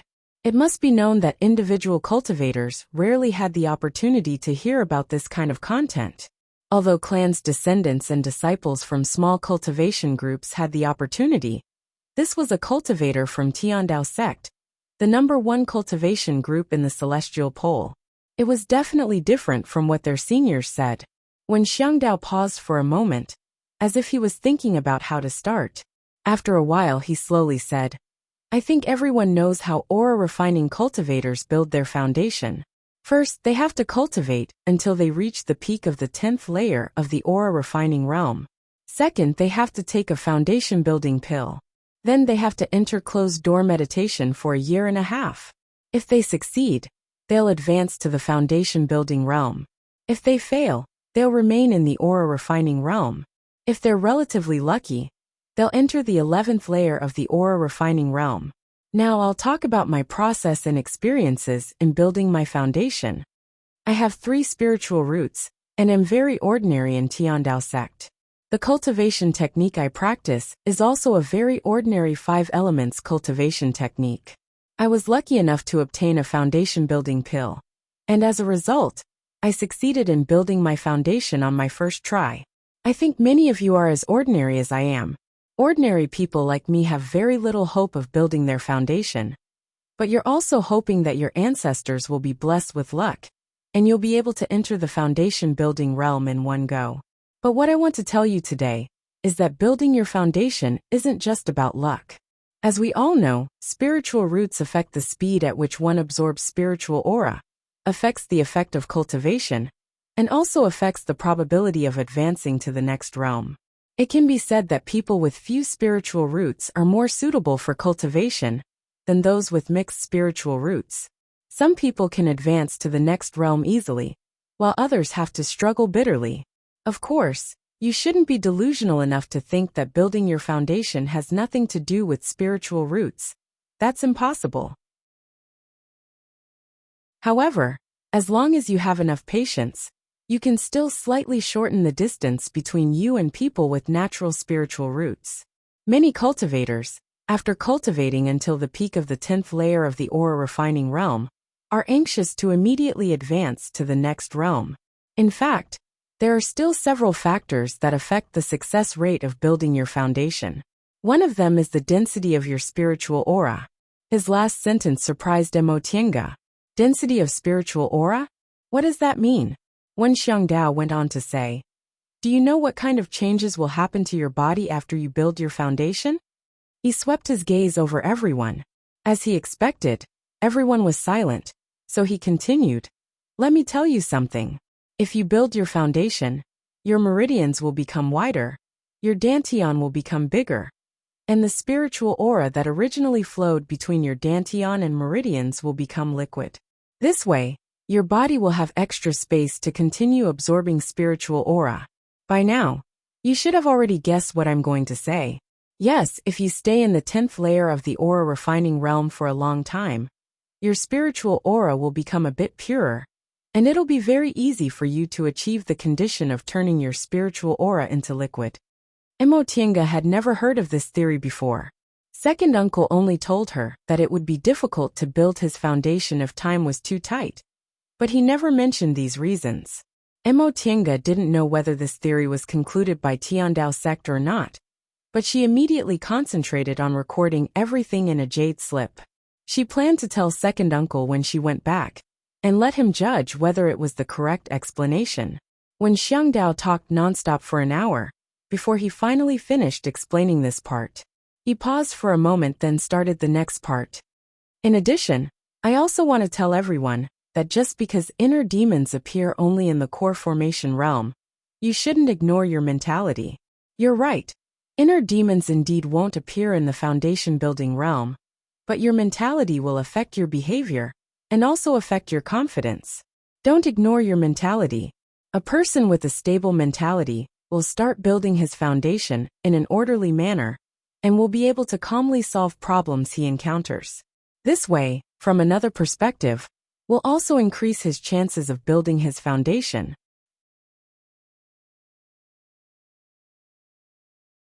Chapter 75. Since no foundation building cultivators came to discuss Tao, the Tao meeting ended. Nevertheless, everyone was satisfied. On her way back, Mo Tiange was still thinking about what the Tiandao sect cultivators said. In fact, there were only 2 points. One was to purify her spiritual aura as much as possible, and the second was to calm her mind, so that she could easily meditate before building her foundation. Although Tiandaosek's summary of foundation building experience wasn't limited to these 2 points, it was better than nothing. If she could gather more information about foundation building, she'd have more confidence in building her foundation. A calm mind was easy to handle. Mo Tiange originally came out to travel because she was pressed for time, so she was flustered. Presumably, she'd be fine after a while. The first question made her a bit embarrassed. Because the spiritual aura in her body had undergone a special change, she didn't dare to cultivate. She could only wait until she went back and asked second uncle. After returning to the inn full of worries, she suddenly remembered she hadn't asked about yesterday's matter. Just as she was about to go out, she suddenly saw a figure going upstairs, so she hurriedly went back to her room. It was a somewhat ear-piercing male voice with an oily tone that made people feel uncomfortable. Today we finally have a place to stay. We don't have to sleep in the open. Someone immediately said, Senior Marshal Brother Jiang, you can stay in this room. It's comfortable. The oily male voice seemed to size up the room and said with satisfaction, the inn in this small place isn't bad. All right, quickly choose and serve some good wine and dishes. Soon after, the waiter said, Yes, yes. Master Immortals, please choose as you please. After that, she heard the sound of the door closing. They must have entered the room. Mo Tiange thought for a moment, but didn't release her divine sense. The person she saw was the one called Senior Marshal Brother Jiang. He seemed to be Jiang Shanghang's cousin Jiang Qingxian. Jiang Qingxian was really lucky. During the last foundation building pill test, people from Zixiao sect and fellow disciples from Yunwu sect wanted to kill him. But he still managed to escape alive. Moreover, it was said that the current master of Mount Yunwu had already prepared everything for him to build his foundation. However, it was really strange. Why did Jiang Qingxian come out when he was about to build his foundation? She quietly opened the door.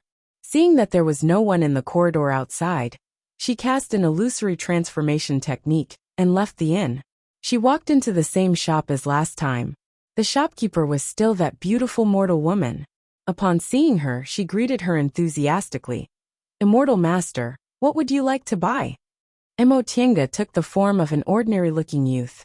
She lowered her voice and asked, What do you have here? His tone was quite unkind, but the woman didn't say anything. She continued to introduce enthusiastically. Our shop has all kinds of ordinary things. The best are talisman paper and talisman brushes. Oh, let me have a look. The woman took out a pile of talisman papers and various colored talisman brushes and placed them on the counter. Please feel free to take a look. Mo Tiange glanced at her, then said calmly, You don't seem to be that great. The woman still smiled and said, Of course, it's nothing special. However, the craftsmanship of making talisman paper and talisman brush is passed down in my husband's family. I don't see such good quality and cheap goods in other shops. So the things in your shop are very cheap? The woman said, Immortal Master is not from here, right? A small shop like ours indeed can't compare to a big shop. We rely on low prices to keep a foothold.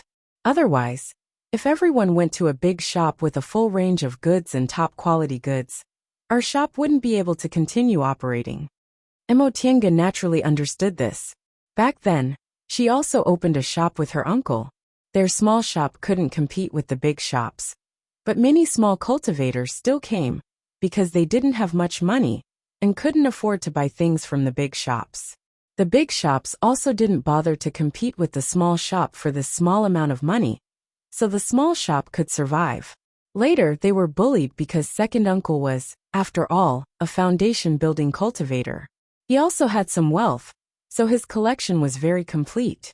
He also had some top-quality ore refining goods, so he began to compete with the big shops for customers. Mo Tiange pretended to be skeptical. Is that so?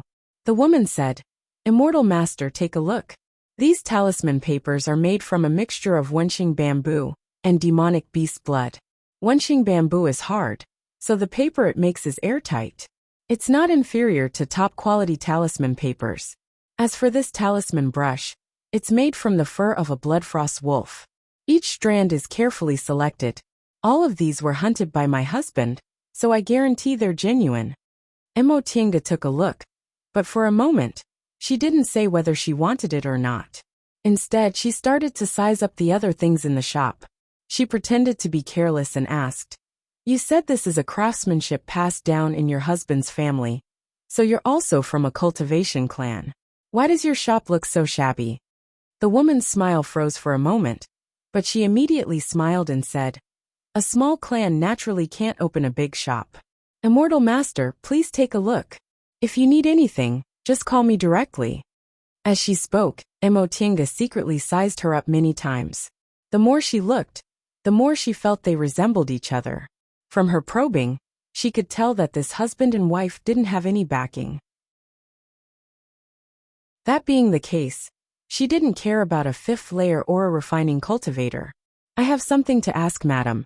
The woman was still smiling, so Emotinga asked, "May I know madam's name?"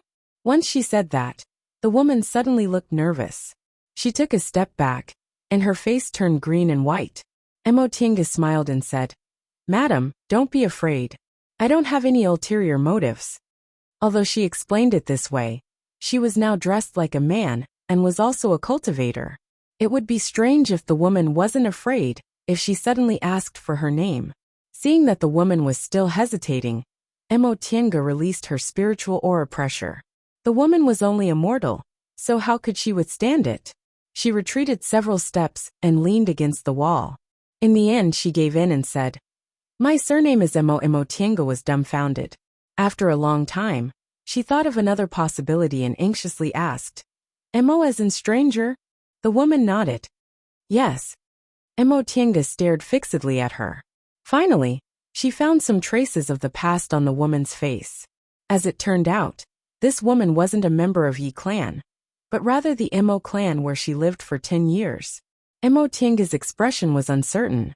In the end, she said tentatively, "Tianxiao." The woman was shocked. She stared at Emotinga with great astonishment, both because of her name and because of the sudden change in her voice. Upon seeing her reaction, Emotinga knew she guessed correctly. After a long time, she finally calmed down. With a wave of her hand, she withdrew the shape-shifting technique and wiped off the disguise on her face.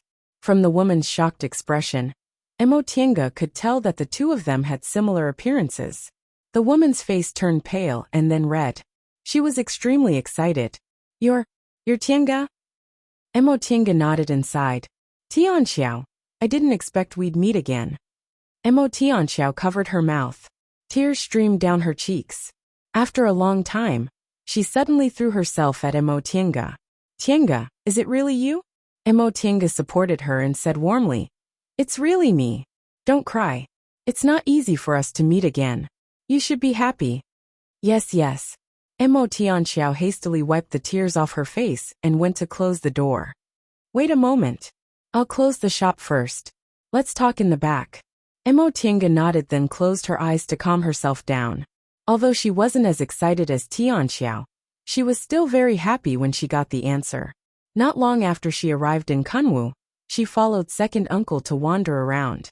Gradually, she realized she couldn't go back and had to give up everything in the secular world. If there was anything she was reluctant to leave in that family, it would be Tianxiao. She also felt sad in silence, thinking she would never see Tianxiao again. But she never expected the two of them would meet again, and it would be like this. Emotinga followed Tianxiao back to the inner room and looked around. There was a small courtyard behind the house. It was very neat and tidy, but it could also be seen that they didn't have a good life. Tianxiao, who had already wiped her tears, looked at Emotinga's appearance and said in amazement, "Tinga, why are you dressed like this?" Emotinga smiled bitterly. "It can't be helped. The cultivation world is the same as the secular world. It's more convenient to be a man. First tell me, how did you come to Kunwu? And, you even married a cultivator." She still remembered that eldest aunt raised Tianxiao like a daughter from a noble family and wanted her to marry into a wealthy family. She also always thought Tianxiao would be like that. Tianxiao smiled, then sighed softly. As it turned out, when Emotinga was taken away by an immortal, Tianxiao learned about this world and was full of curiosity about it. When she was 16 years old, Her family arranged a marriage for her to the young master of a rich family in Feiyun town. Tianxiao was originally very dissatisfied with this marriage, because the young master she was going to marry was simply a hedonistic son of a rich family. He didn't like to study, didn't know how to do business, and liked to have illicit affairs. Her resistance was futile, so she secretly ran out of the Mo family's village. She unexpectedly ran into a passing cultivator. Because of their reverence for immortals, and because Tianxiao vowed to never agree to the marriage, after the cultivator resolved the conflict, her family finally agreed to let them be. Soon after, the cultivator was about to leave the Mo family's village. Tianxiao, who originally yearned for the cultivation world very much, left with him. After listening to this, Mo Tiange was silent. Tianxiao wasn't a woman who meekly accepted adversity, so it wasn't strange for her to resist the marriage. What was strange was, how did Tianxiao become like this? She couldn't help but ask, was he good to you?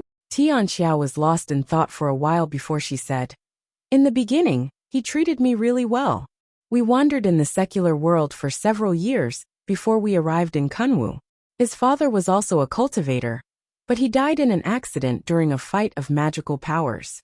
When we arrived in Kunwu, we relied on the craftsmanship passed down in his family to open a small shop here. Maybe it was because life was too dull, or maybe it was because cultivation was too difficult, but it gradually faded away. Although this was the case, Mo Tiange still didn't understand. Could a dull life turn Tianxiao into what she was today? She never thought this gentle woman would be the Tianxiao who loved to play and laugh in the past. Mo Tianxiao forced a smile and said, don't just talk about me. What about you? Your cultivation level is very high now, right? When you came yesterday, my husband said your cultivation level was much higher than his. Mo Tiange said, I'm already in the peak stage of the aura refining realm, but I don't have a chance to build my foundation. This time, I came out to travel and see if there are any faded chances. She didn't tell the truth, not because she wanted to hide it from Tianxiao, but because she wanted to hide it from her husband. Right now, she still couldn't figure out that person, so it was better to be a bit more careful. Mo Tianxiao didn't really understand these things, so she asked, then how have you been all these years? When I left the Mo family's village, that person took me to find my second uncle. Later, I followed my second uncle and wandered everywhere. A few years ago, we finally settled down in a place, and I also entered a cultivation group. Because my father left some things for me, I was lucky enough to cultivate to the peak stage of the aura refining realm. Mo Tiange roughly recounted her experiences in the past few years, skipping over some things that were hard to explain. To be honest, she didn't have a good impression of Tianxiao's husband, so there were a lot of things she didn't tell him. Tianxiao originally had a lively and jumpy personality, but now, she was so gentle and obedient, working hard to guard the small shop and humbling herself to entertain customers. If she hadn't confirmed that this was really Tianxiao, she wouldn't have believed it. However, Tianxiao's expression was so calm. Even though she felt wronged in her heart, she did it willingly. Mo Tiange didn't understand. Could love really change a person?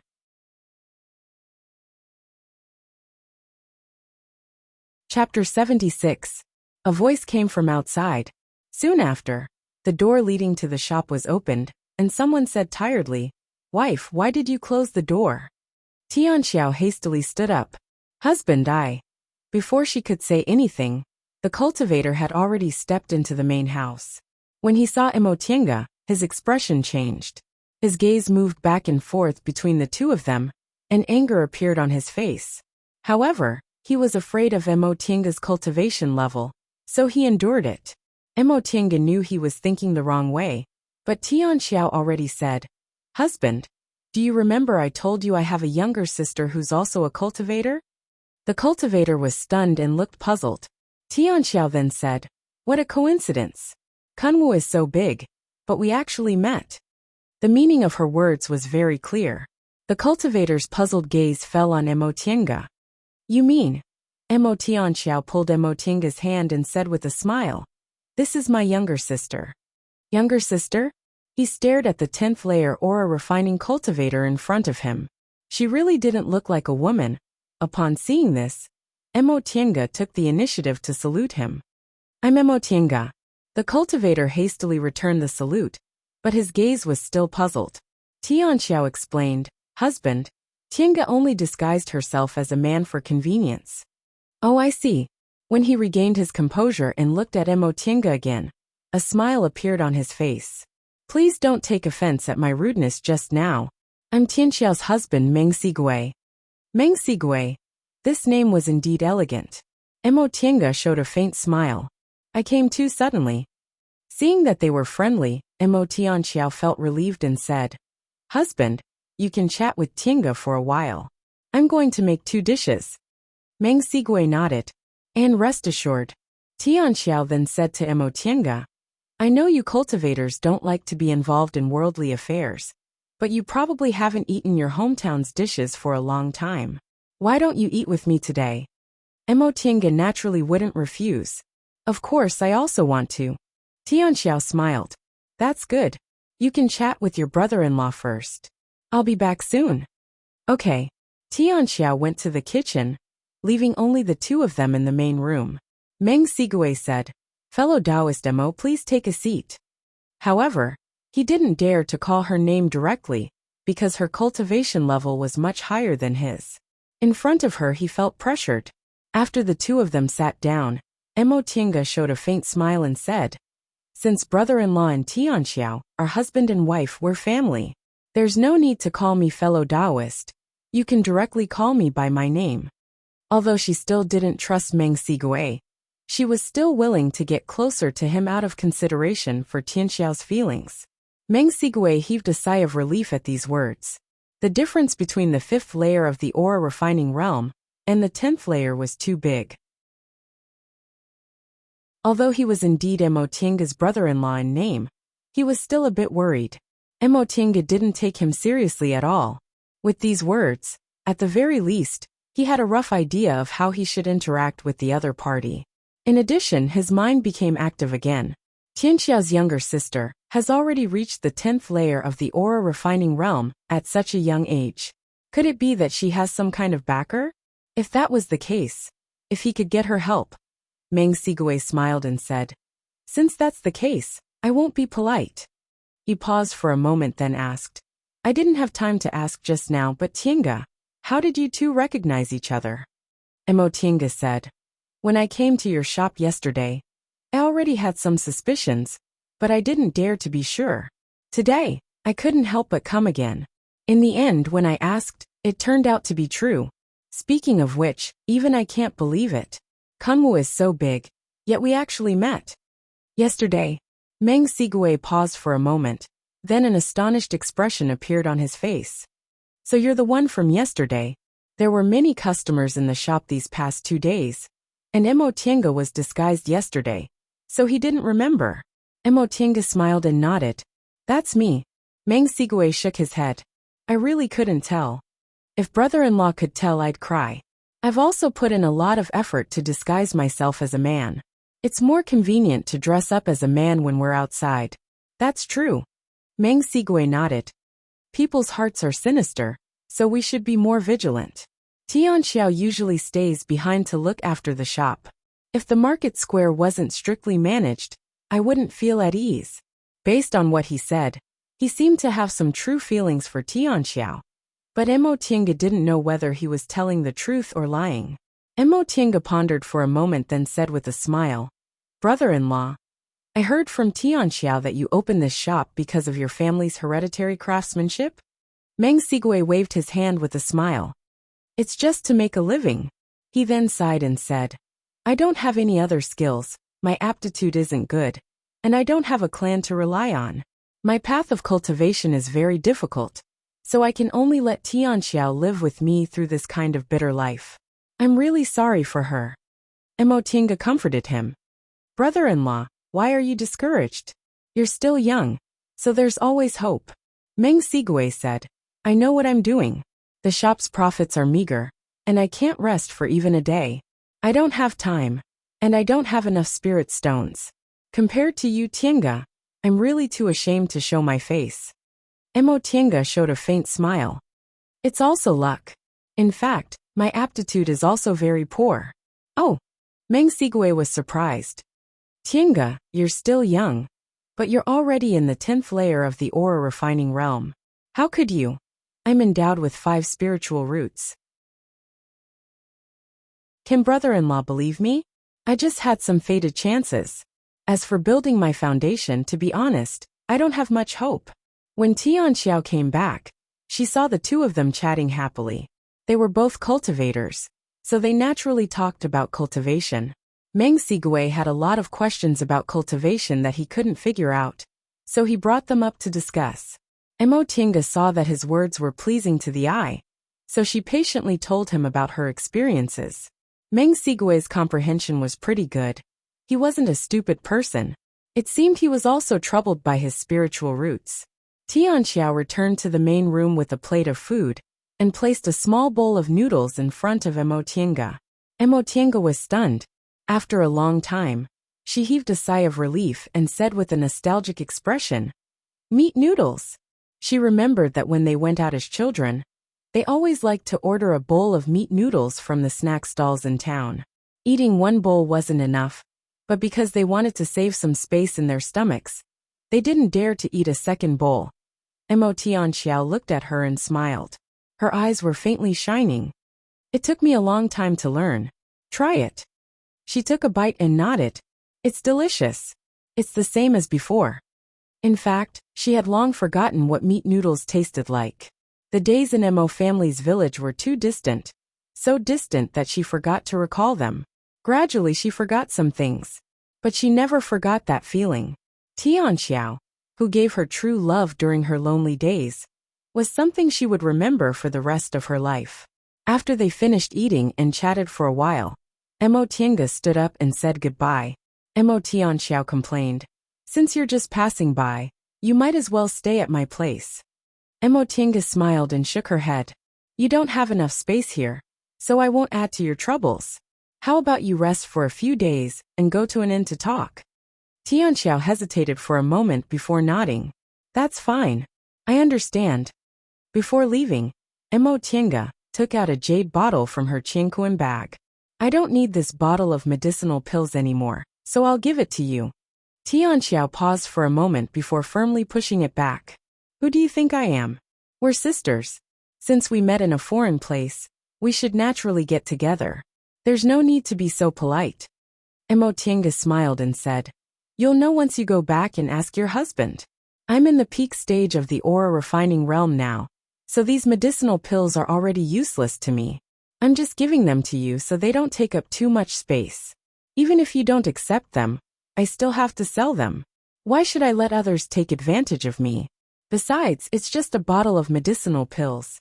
Why are you being so polite? Who do you think I am? Just accept it. Let me show you our sisterly affection." Tianxiao was finally moved. She said helplessly, "All right, I can't outtalk you." Mo Tiange stuffed the jade bottle into her hand. "I'll go first. There's only one inn in this town. Just go there and find me.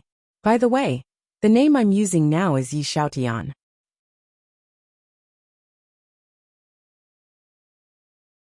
Chapter 77. By the time she left, it was already late at night. The shops in the market square had long been closed, and there were only a few scattered lights on the street. Under these faint lights, Mo Tiange slowly walked towards the inn. That night, she talked with Tianxiao about many things that happened after they parted. The two of them were no longer the little girls from back then, and the image of each other was also very different from the image in her memory. Many things had to be talked about in detail. Just like how she couldn't adapt to Tianxiao becoming so gentle and gentle, Tianxiao also didn't expect she would live like a man now. She recalled how Tianxiao was passionate and lively while she was quiet and quiet. No one expected the next time they met would be like this. The affairs of the world were truly unpredictable. In addition, Mo Tiange deliberately observed her husband. Meng Sigui was very polite to her, but not overly affectionate. Although he wasn't very considerate to Tianxiao, he wasn't bad. She secretly asked Tianxiao whether Meng Sigui was good to her or not. Tianxiao only sighed and said this was the nature of a husband and wife. At first their love was strong, but gradually it was worn away by life. Meng Sigui didn't treat her badly, but he was a cultivator and she was a mortal, so he inevitably looked down on her. Upon hearing this, Mo Tinga knew she shouldn't intervene between husband and wife, so she didn't say anything. In fact, she roughly understood Meng Sigui's mentality. He gave up the glory and wealth of the secular world and came to Kunwu because he wanted to take a step forward on the path of cultivation. However, his aptitude wasn't good and his life was difficult, so he was naturally depressed and cared less about the people around him. However, thinking about it, she still felt a bit disheartened. Tianxiao had been married for only 4 or 5 years, but their love had already faded. If they were cultivators, they would spend most of their time cultivating. After hundreds of years, how much love could they have left? Wouldn't it be very sad if they became strangers? Thinking up to this point, she smiled bitterly in her heart. Sure enough, it was better not to get involved in matters of the heart. If she was like Tianxiao, wholeheartedly attached to someone, but couldn't get the same treatment, she would rather be alone for the rest of her life. Not far from the inn, Mo Tinga looked up and suddenly stopped. 2 figures came out of the inn and sneakily disappeared into the darkness. If they were other people, she definitely wouldn't poke her nose into other people's business. However, she happened to know these 2 people. One of them was Jiang Chengxian, and the other was his follower, a short youth. She stood there and thought for a moment. Then she made a prompt decision to retract her aura and follow them. Jiang Chengxian was at the critical juncture of building his foundation, but instead of staying on Mount Yunwu, he appeared here. There had to be a reason. In addition, she also heard that this person relied on the fact that he had a core formation elder. Although he had cultivation-level treasures, he didn't necessarily have any divine abilities, so she was confident she wouldn't be discovered. The 2 of them also retracted their auras and ran madly. Mo Tinga had to spend quite a bit of effort to follow behind them at a distance that was neither too far nor too close. He didn't know what these 2 people's goal was, but they ran for 2 hours straight, and he almost lost them a few times. 2 hours later, they entered a call, and the 2 finally slowed down. Seeing as they didn't notice her presence at all, she cautiously approached them. The 2 of them seemed to be looking for something. After circling around, Jiang Chengxian impatiently asked, "Are you sure it's here?" When the short man heard this, he replied in a flattering tone, "Senior brother Jiang, I did see that kid running here. His cave residence should be nearby. Then hurry up and look for it." As if he hadn't expected that Jiang Chengxian would hand over the hard work to him just like that, the shorty sounded somewhat unwilling. "What's wrong?" "And nothing. Senior brother Jiang, please wait here for a moment. I'm going to scout around. And go quickly." Soon after, the shorty reluctantly left, leaving Jiang Chengxian alone in this place. Mo Tinga pondered for a moment, then decided to stay where she was. No matter what happened, this person would eventually come back to look for Jiang Chengxian, so she might as well just wait here. From their conversation just now, she could roughly guess that they seemed to be looking for trouble with someone. However, this shouldn't be their purpose for coming from Mount Yunwu, because the spiritual aura in this call was meager. The person who built his immortal's cave here should be an individual cultivator. She didn't believe they would run all the way from Mount Yunwu just to deal with an individual cultivator. There must be some other reason. From what she saw, it wasn't hard to guess that they must have had a conflict with someone in the market square when they passed by this area. Then they suddenly decided to teach that person a lesson. After a long time, the shorty who was instructed by Jiang Chengxian to scout still hadn't returned. Jiang Chengxian seemed to be somewhat impatient, so he stood up and looked around for a while before muttering, "Why is this guy so slow?" Right now Jiang Chengxian was completely defenseless. If they wanted to kill him, it would be a heaven-sent opportunity. However, Mo Tinga wasn't Su Jingji. During the turmoil caused by the destruction of Yunwu sect, she didn't suffer any losses, so she didn't have any hatred towards Jiang clan. Besides, although this place wasn't Mount Yunwu, Jiang clan still had 2 core formation seniors. If they found out, they'd be in big trouble. She definitely wouldn't do such a stupid thing. After a while, when Jiang Qingxian couldn't sit still anymore, there was finally some movement. Senior Marshal Brother Jiang, I found it. The shorty hurriedly ran over and gestured in a certain direction. It's over there, but that formation is very powerful. Humph, Jiang Qingxian said arrogantly. With the heaven-breaking mirror in my hand, there's no formation I can't break. The shorty nodded repeatedly. Yes, yes, Senior Marshal Brother Jiang. Shall we go now? And lead the way. Heaven-breaking mirror? Mo Tiange couldn't help but frown. Second uncle once told her there was a type of unorthodox magic weapon or spirit tool that specialized in breaking formations. Could this heaven-breaking mirror be one of them? Still following behind them, Mo Tiange didn't walk too far before she discovered traces of a formation among a mountain rock. This formation was called the Clear Sky and White Sun Formation. It was a rarely seen formation with extreme yang power, and wasn't a common formation. Its power was comparable to her 5 elements life and death formation, but it was slightly inferior in terms of hiding traces. Of course, this was only in her eyes. If she didn't have a foundation in formations, she would have to spend a lot of effort to discover it. Apparently, the master of this formation was also a talented person. The formation wasn't simple, and the place where it was laid was also good. The 2 of them stood outside the formation and no longer hid their spiritual auras. Jiang Qingxian signaled the shorty to shout. Brat, your grandfather's here. Quickly come out and accept your death. After shouting, he waited for a while, but there was no movement at all. The shorty continued to shout. Surnamed Wei. Don't think we can't do anything if you don't come out. My senior martial brother Jiang has a spirit tool that specializes in breaking formations. If you don't want to die, obediently come out and hand over the constitution-enhancing pills. Then we'll spare your life. Mo Tiange was stunned. Constitution-enhancing pills? Could it be that these 2 people took a fancy to someone else's medicinal pill, so they came to rob it? Speaking of medicinal pills, although she didn't concoct them, she knew a lot about them. However, she had never heard of constitution-enhancing pills. Judging from Jiang Qingxian and the shorty's behavior, it probably wasn't a simple medicinal pill. At this time, an angry voice finally came from inside the formation. So it's you guys. The shorty laughed shrilly and said, Isn't that your grandfather? What do you think? Hand over the medicinal pills, and we'll let you live. Don't even think about it. The voice became increasingly angry and sneered. Don't you want to rob me of my constitution-enhancing pills?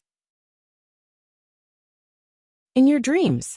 If you have the ability, then come and take them yourself. Oomph. You refuse a toast only to drink a forfeit. You better think it through. Faced with this threat, the person inside the formation snorted coldly and no longer spoke. The shorty turned his head and looked at Jiang Qingxian to ask for advice. Senior Marshal Brother Jiang? Jiang Qingxian hesitated for a moment before a stern expression appeared on his face. He said in a low voice, Kill. He's just an individual cultivator. We must get our hands on the constitution-enhancing pills in his hands. We'll just kill him. Mo Tiange was quite far away, so she could only vaguely hear what he said.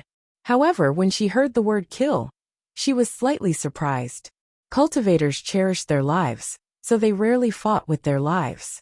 Unless there was a grudge between them, or if there was enough profit involved, they wouldn't easily kill each other.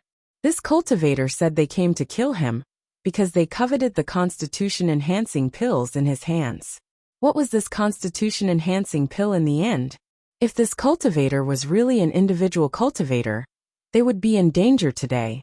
Jiang Qingxian had already cultivated to the 10th layer of the aura refining realm, and the shorty beside him was also in the 8th layer of the aura refining realm. In addition, Jiang Qingxian definitely had a treasure on him. If this person fought against them, the odds were against him. At this moment, Jiang Qingxian took out his spirit tool. Sure enough, it was a mirror. Presumably, it was the heaven-breaking mirror they were talking about. The mirror shone on the formation.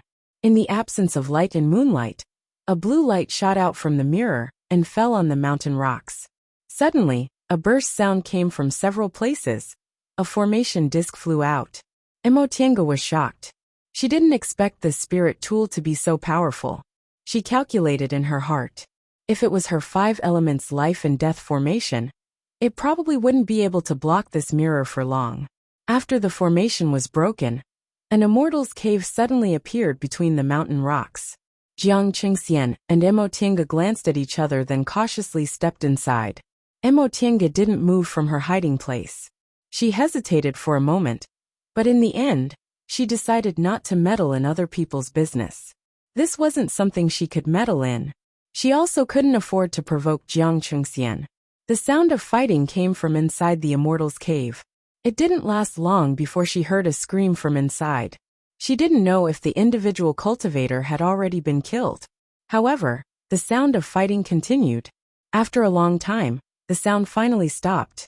A person covered in blood staggered out of the cave. Emotienga focused her gaze and saw that it was Jiang Qingxian. Once Jiang Qingxian came out of the immortal's cave, he immediately used light body technique and flew away. This scene puzzled Emotienga. Could it be that he suffered a great loss? She waited patiently for a while, but there was still no movement from the immortal's cave. After thinking for a moment, she secretly used her divine sense to probe the immortal's cave. Soon after, she was stunned. There was no one alive in the immortal's cave. After confirming there was no one else in the surroundings, she came out of her hiding place, took out her greenwood sword, and walked towards the immortal's cave. Once she entered, she saw a mess. Their fight of magical powers was obviously very fierce. The immortal's cave was already beyond recognition. Fragments of rocks and walls were everywhere. There were 2 corpses on the ground. One was the short man who was with Jiang Qingxian, and the other was an unfamiliar cultivator. Presumably, he was the one surnamed Wei they mentioned. Emotienga approached them and carefully examined them. Neither of them had a Qingquan bag on them. Apparently, Jiang Qingxian had taken them. She also didn't know what the constitution-enhancing pills they were talking about were. But in the blink of an eye, these 2 people actually fought to their deaths. After observing her surroundings, Emotienga saw a bookshelf lying on the ground among the rock fragments. She then picked up a jade slip that was still intact. Because she was worried Jiang Qingxian would return, she didn't even dare to deal with the corpses. She left the immortal's cave, circled around the mountain, and casually looked for a place to hide.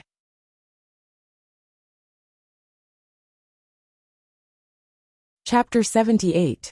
Emotienga laid a concealment formation and hid herself inside it. She stared at the jade slip in her hand and sighed. She felt she was becoming more and more cold-blooded. She still remembered that when she was a child, she always liked to read books in the ancestral hall's library. At that time, what she envied the most were the chivalrous heroes in the novels. They were skilled in martial arts, wielded swords, and traveled the world. Now that she had a cultivation level, she realized she couldn't even compare to the secular chivalrous heroes. Perhaps it could be said that this was the iron rule of the cultivation world. There were only immortals and no chivalrous heroes. There were also the few remaining righteousness and eternal benefits. Thinking of this, she couldn't help but laugh at herself. Why did she have to find excuses for herself? She was clear about what she could and couldn't do. She didn't want to be a bad person, but she also wouldn't casually be a good person. There were some things she shouldn't meddle in if she didn't have the ability. Otherwise, not only would it be useless, but it would also bring disaster to herself. Besides, in this world where everyone pursued their own interests, she didn't think she could change anything. The only thing she could restrain was herself.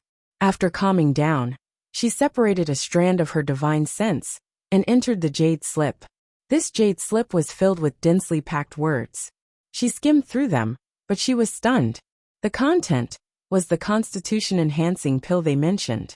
The jade slip wrote that constitution-enhancing pill was a miraculous medicinal pill passed down from the distant past era.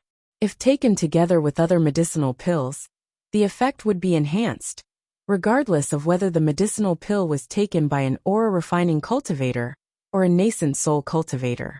What was even rarer was that most of the materials weren't rare. Only a few kinds of spiritual plants required a high age, Aside from some heaven-defying miraculous pills, this effect was simply unparalleled. According to the Jade Slip, if a cultivator took one during the foundation building realm or core formation realm, it was equivalent to increasing their chances of making a realm breakthrough. Emotienga was so excited that she felt a bit dizzy. She really didn't know where the cultivator Jiang Chengxian killed obtained it, and how Jiang Chengxian knew about it. After a while, she finally calmed down and thought of several problems. First, this constitution-enhancing pill had such a miraculous effect, so she absolutely couldn't let others know about it. Otherwise, her poor life would be in danger.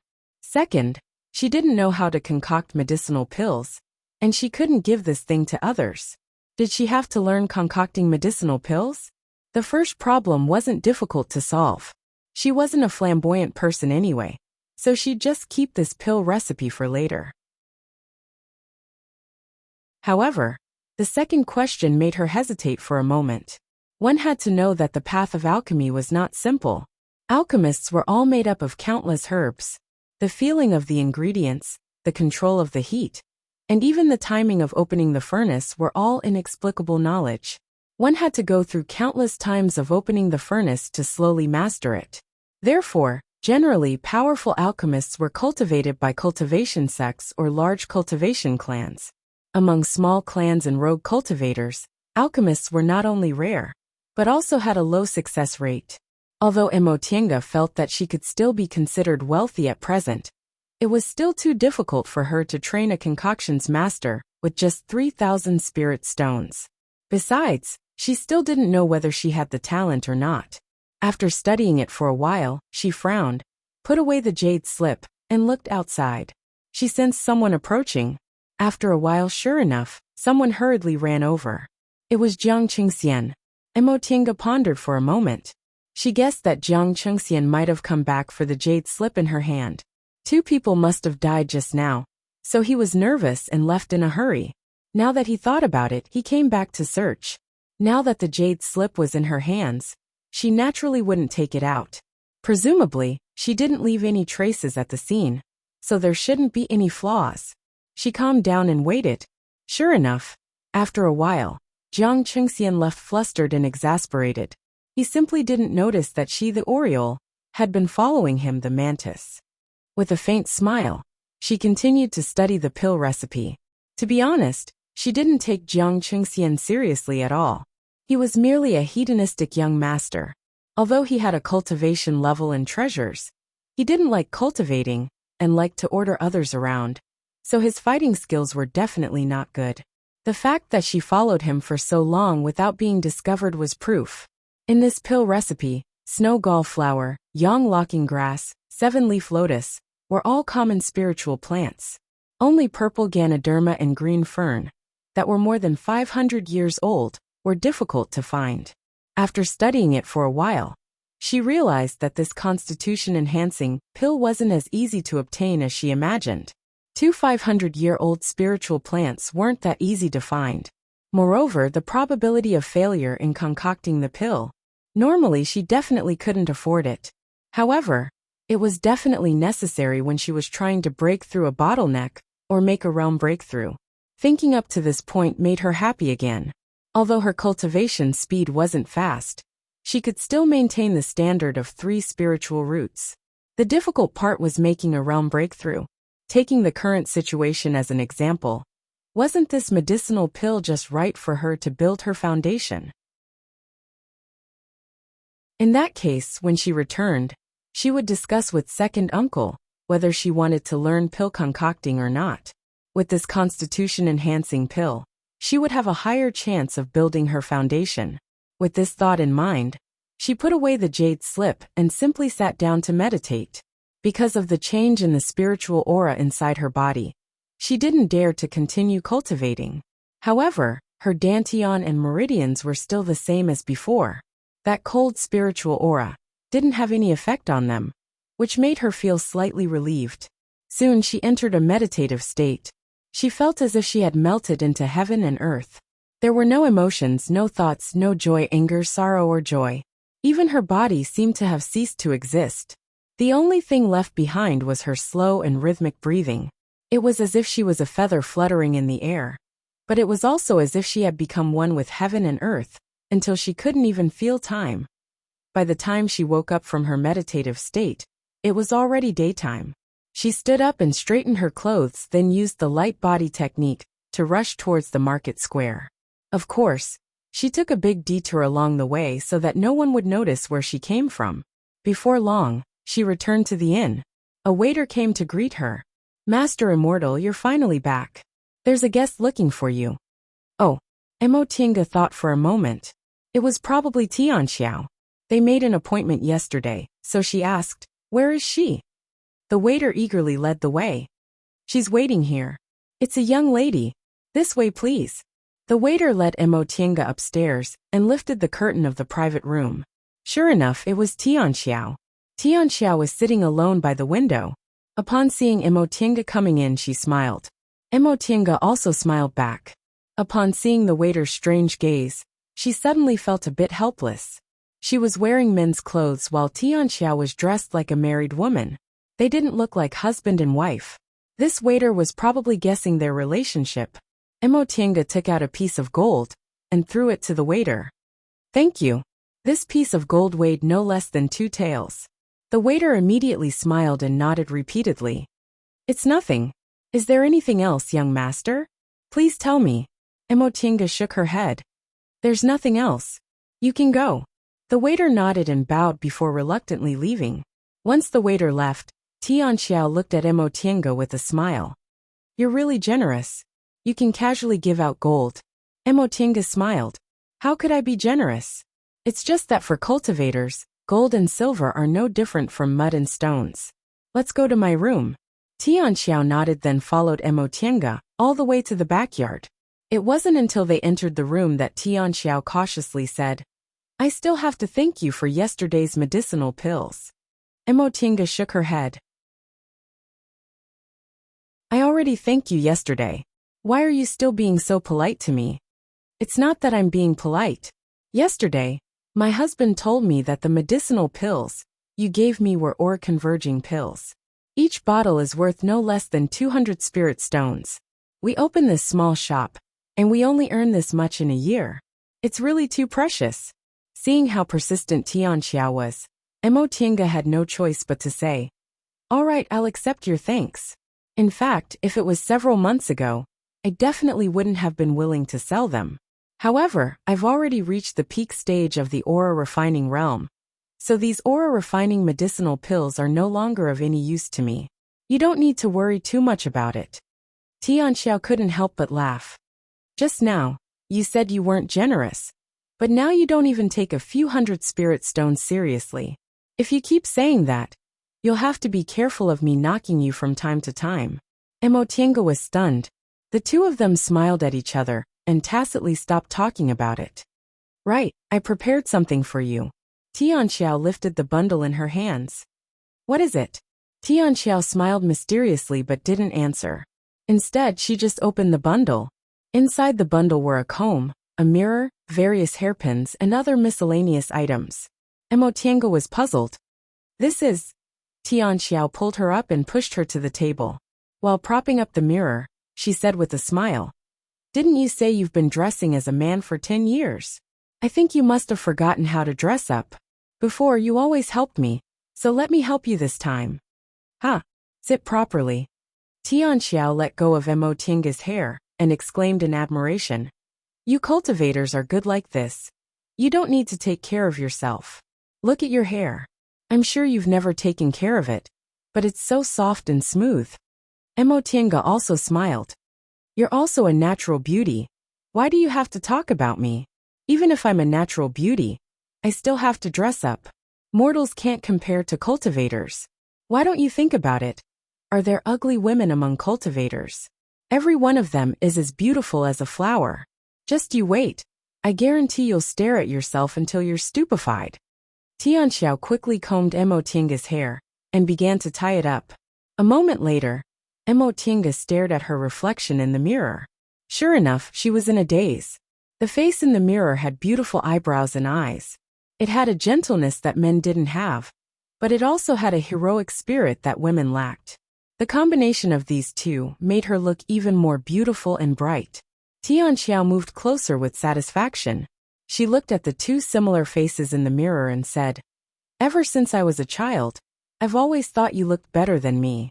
Look at how beautiful you look." Emotinga shook her head. I feel really strange. Don't." Tianxiao hastily stopped Emotinga's hand from wiping her face. She said in confusion, "I'm the one who feels strange. Why do you have to dress as a man? I've been in Kunwu for 2 or 3 years now, and there are many female cultivators here. Although they indeed can't compare to male cultivators, cultivators respect the strong.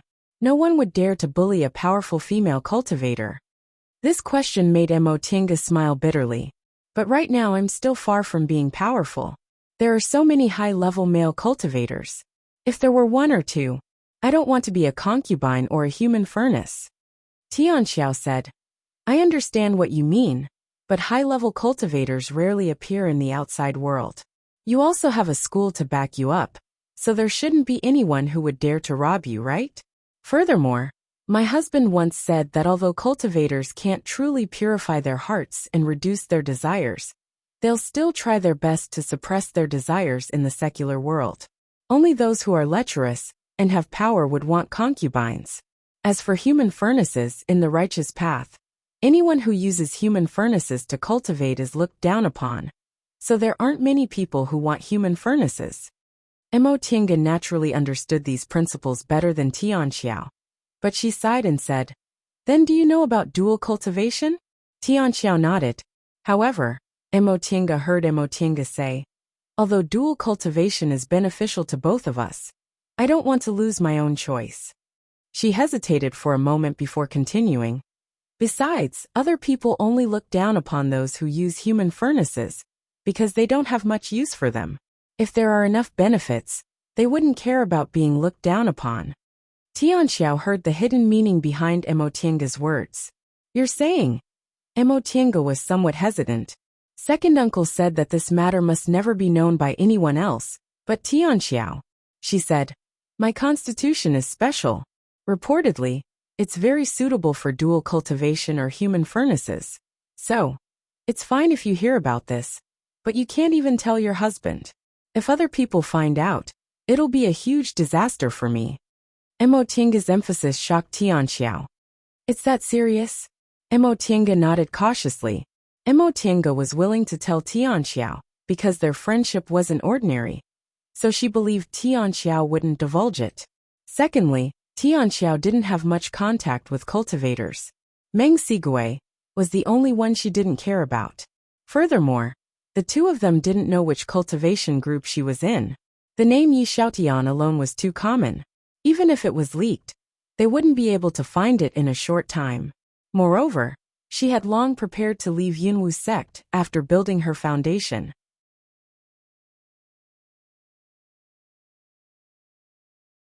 Chapter 79.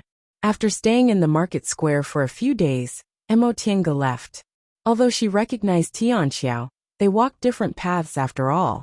Tianxiao wouldn't leave her husband, and she didn't have the ability to protect them, so it was better for them to go their separate ways. Except for the first day, Emotinga didn't see Meng Sigui again. However, she gave several bottles of aura-nourishing pills and some cultivation notes to Tianxiao before leaving. Tianxiao didn't have spiritual roots, so she couldn't make Tianxiao a cultivator. She just hoped that Meng Sigui would treat Tianxiao better in the future, because of these medicinal pills, or because he was afraid of her cultivation level. After flying north for several days, she finally arrived at the gate of Tiandao sect. Among the 7 great cultivation groups in the Celestial Pole, except for Zhengfa School, which was located in the northernmost glacier area, the other 6 were in Kunwu. The 2 largest cultivation groups, Tiandao sect and Xianqing School, were located in the east and west. Tiandao sect was located in the northeast of Kunwu, separated from the Devil Path by a mountain. According to rumors in the Celestial Pole, the founder of Tiandao sect was a genius. 10,000 years ago, during the war between the righteous and the Devil Path, his name shook the world. Later, he led his disciples to establish a sect here. It was said that the reason he chose this place as the gate was not only to block the devil path's path to Kunwu, but also to train his disciples' combat ability. As it turned out, the founder of Tiandao sect indeed had a unique view. Not only did Tiandao sect's disciples not wear down the sect's strength because of the war with the devil path, but they also grew rapidly during the war. In fact, this phenomenon wasn't unique to Tiandao sect. Xianxing school and Gujian sect, whose strength was second only to Tiandao sect, both pursued the strategy of live in hardship and die in peace. However, their enemies weren't the devil path, but the demonic beasts in the surroundings. When she arrived at Mount Yuheng, where Tiandao sect was located, Mo Tinga saw Demonic Mountain from afar. Demonic Mountain was a snowy mountain tens of thousands of feet high. It was connected to Mount Yuheng, but it was more than twice as tall. At the foot of the mountain was a lush green forest. Halfway up the mountain was a layer of white. At first glance, it was pure white, towering into the clouds. It was said that Demonic Mountain was also the highest mountain in Kunwu. When Mo Tinga saw Demonic Mountain for the first time, she, like many people, sighed with emotion. The reputation of the highest mountain in Kunwu was well-deserved. But at the same time, she had a complicated feeling. This was the place where her father died. As for her father, whom she had never met, she still had feelings of admiration for him. When he was a child, his mother always said that his father was a very gentle person, and when the other villagers mentioned his father, they would always praise him for being very capable. Later, when they arrived in Kunwu, Yi Jingwen said his father was very famous in West Kunwu, and second uncle respected and loved his father even more. Therefore, in her heart, her father was a successful cultivator, as well as a competent elder brother and husband. Sometimes, she couldn't help but think that if her father was still alive, would she not have to suffer all these years?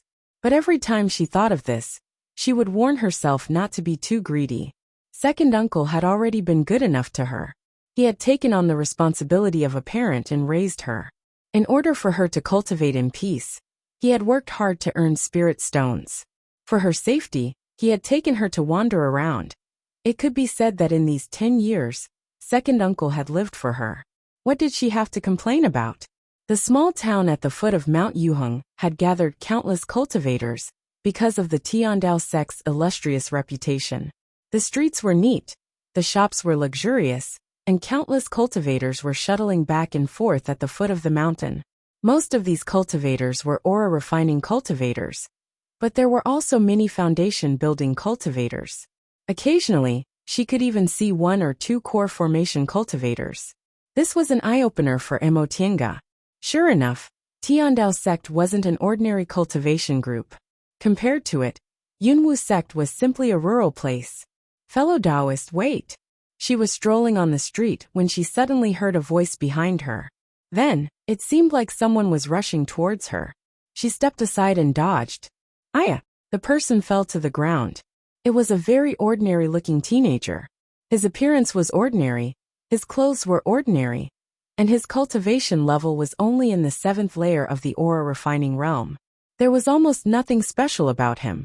The teenager crawled up, ignoring her vigilant expression, and said with a smile, "Fellow Taoist, you have a fast reaction." Mo Tinga glanced at him, and discreetly put some distance between them. She said faintly, "What's the matter?" Her attitude was cold, but the teenager didn't care at all. He still said with a smile, "I'm Hibishing. I don't need fellow Taoist's name." Mo Tinga frowned slightly and answered, "My surname is Yi. Fellow Taoist, what can I do for you?" "Oh, turns out it's fellow Taoist Yi. I don't dare to hope for you. But it seems you're also here to participate in the Immortals Assembly, right?" "Me too. And so are many of my friends. Since we all have the same goal, why don't we get together and talk about our experiences?" The words of the teenager who called himself Hibishing made Mo Tinga speechless. She hadn't said anything yet, but this person was really talking to himself.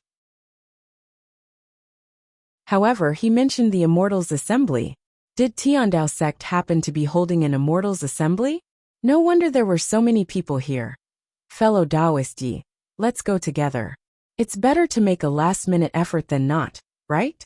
If we miss this opportunity, we'll have to wait for another 10 years. Although our cultivation levels aren't high, we might have a better chance if we communicate with each other. Although the teenager looked sincere, Emotienga wasn't moved in the slightest. She only said, "Thank you for your kindness, but there's no need. I want it. The teenager didn't seem to notice her refusal, and was still very enthusiastic. Fellow Taoist, you don't have to be so polite. We're all individual cultivators, so communicating with each other is better than nothing. Come, let's go this way." He was about to lead the way, but after taking 2 steps, he turned around and stared at her anxiously. Emotienga felt helpless. After thinking that she really didn't have any plans, she shook her head and followed him. Seeing that she was willing to follow him, the teenager smiled even more happily. He led her left and right, talking endlessly as they walked. "Fellow Taoist Yi, you seem to be about the same age as me, but your cultivation level is actually in the 10th layer. That's really amazing. Could it be that you're a disciple of a cultivation clan?" Emotienga shook her head. "I'm not. In fact, she should be 3 or 4 years older than this teenager. It was just that she was small, so people always mistook her for a man." "Ah, that's even more amazing," the teenager said enviously. "Fellow Taoist, you must have outstanding talents. So you might be able to enter Tiandao sect without having to take the test." Emotienga didn't answer. She was now 20 years old, but her cultivation level was already in the peak stage of the aura refining realm. Even among the elite disciples of big cultivation groups, her cultivation level wasn't bad. However, she clearly knew that her fast cultivation wasn't because of talents, but because of medicinal pills. If it wasn't for second uncle's full support, and the many rewards she received from Yunwu sect, it would be considered good if she could have the same cultivation level as this teenager. "Fellow Taoist Yi, I have 2 friends who are also participating in the Immortals Assembly. Their cultivation levels are a bit higher than mine. The 3 of us usually only cultivate hard and rarely communicate with others. We're also not proficient in fights of magical powers. Now that the Immortals Assembly is about to begin, we need to have some means to survive, not to mention winning. We have no other choice, so we want to communicate with others and make more preparations. In any case, we can't lose our lives." The teenager chattered endlessly. Emotienga didn't know what he was saying until the end. Soon, the topic was diverted to who knows where, but the teenager never stopped talking. "Ah, we're here." Finally, the teenager stopped in front of an ordinary door and knocked on it. Emotienga heaved a sigh of relief. Although she pretended she didn't hear anything, it was still quite annoying to have someone talking next to her. Soon the door opened. A tall teenager stood behind the door. Upon seeing this person, the teenager promptly said, "Big brother Huang, I brought a guest." When the teenager saw Emotienga standing behind him, he also smiled. "Fellow Taoist, welcome, welcome. Come in quickly." After she stepped through the door, she saw that it looked like an ordinary house with a small courtyard, and a person was sitting in the hall. The door behind her closed with a bang and the teenager said, "Fellow Taoist, please come in." When Emotienga walked into the hall, the slightly chubby teenager also stood up. "Fellow Taoist." The teenager took a step forward and introduced her. "Fellow Taoist Yi, this is my big brother. His name is Hibishio." "Big brother, this is fellow Taoist Yi I met today. He's about the same age as me, but his cultivation level is already in the 10th layer. He's really amazing." The teenager called Hibishio was slightly surprised. "So it's fellow Taoist Yi. Second brother, you're pretty good today. You actually brought back a 10th layer fellow Taoist." "Of course." The teenager smiled proudly and politely welcomed her. "Fellow Taoist Yi, please sit and have a cup of tea first." "Big brother Huang, come quickly." "I'm coming." The teenager surnamed Huang hastily walked into the room. Emotienga sat on the guest seat and took the spiritual tea the teenager handed her. She slowly blew on the tea and took a sip. She thought that this teenager's big brother, Hibishio, and the teenager surnamed Huang were both in the 9th layer, so they seemed to have put in a lot of effort. If she had enough spirit stones as her backing, she should have a high chance of winning the Immortals Assembly. When she put down the teacup, The three people in front of her became even happier. Emotinga calmly looked at the door then asked, "Fellow Taoists, why are you so happy?" The three people who were staring at her and laughing didn't stop. No one answered her question. The three of them glanced at each other, then the teenager said, Big Brother Huang, are you satisfied with today's goods?" Ibishio nodded repeatedly. Not bad. Not only is this boy's cultivation level high, but his skin is also soft and tender. Later, if he's sold to a high-level female cultivator or a lecherous cultivator, we'll definitely be able to sell him for a lot of money. As they spoke, the three people once again laughed at each other. Their laughter was extremely vulgar. Emotinga wrinkled her brows. "Fellow Taoists, what are you talking about?" Still no one answered her question. The teenager surnamed Huang also said, "Yes. Since this boy has such a high cultivation level at such a young age, his family must also be very wealthy. I say, Bishing, are you sure he's not someone from a cultivation clan?" "I'm sure he isn't," Bishing said. "Look at his ordinary clothes. Moreover, do you think those young masters from cultivation clans would be as calm as him?"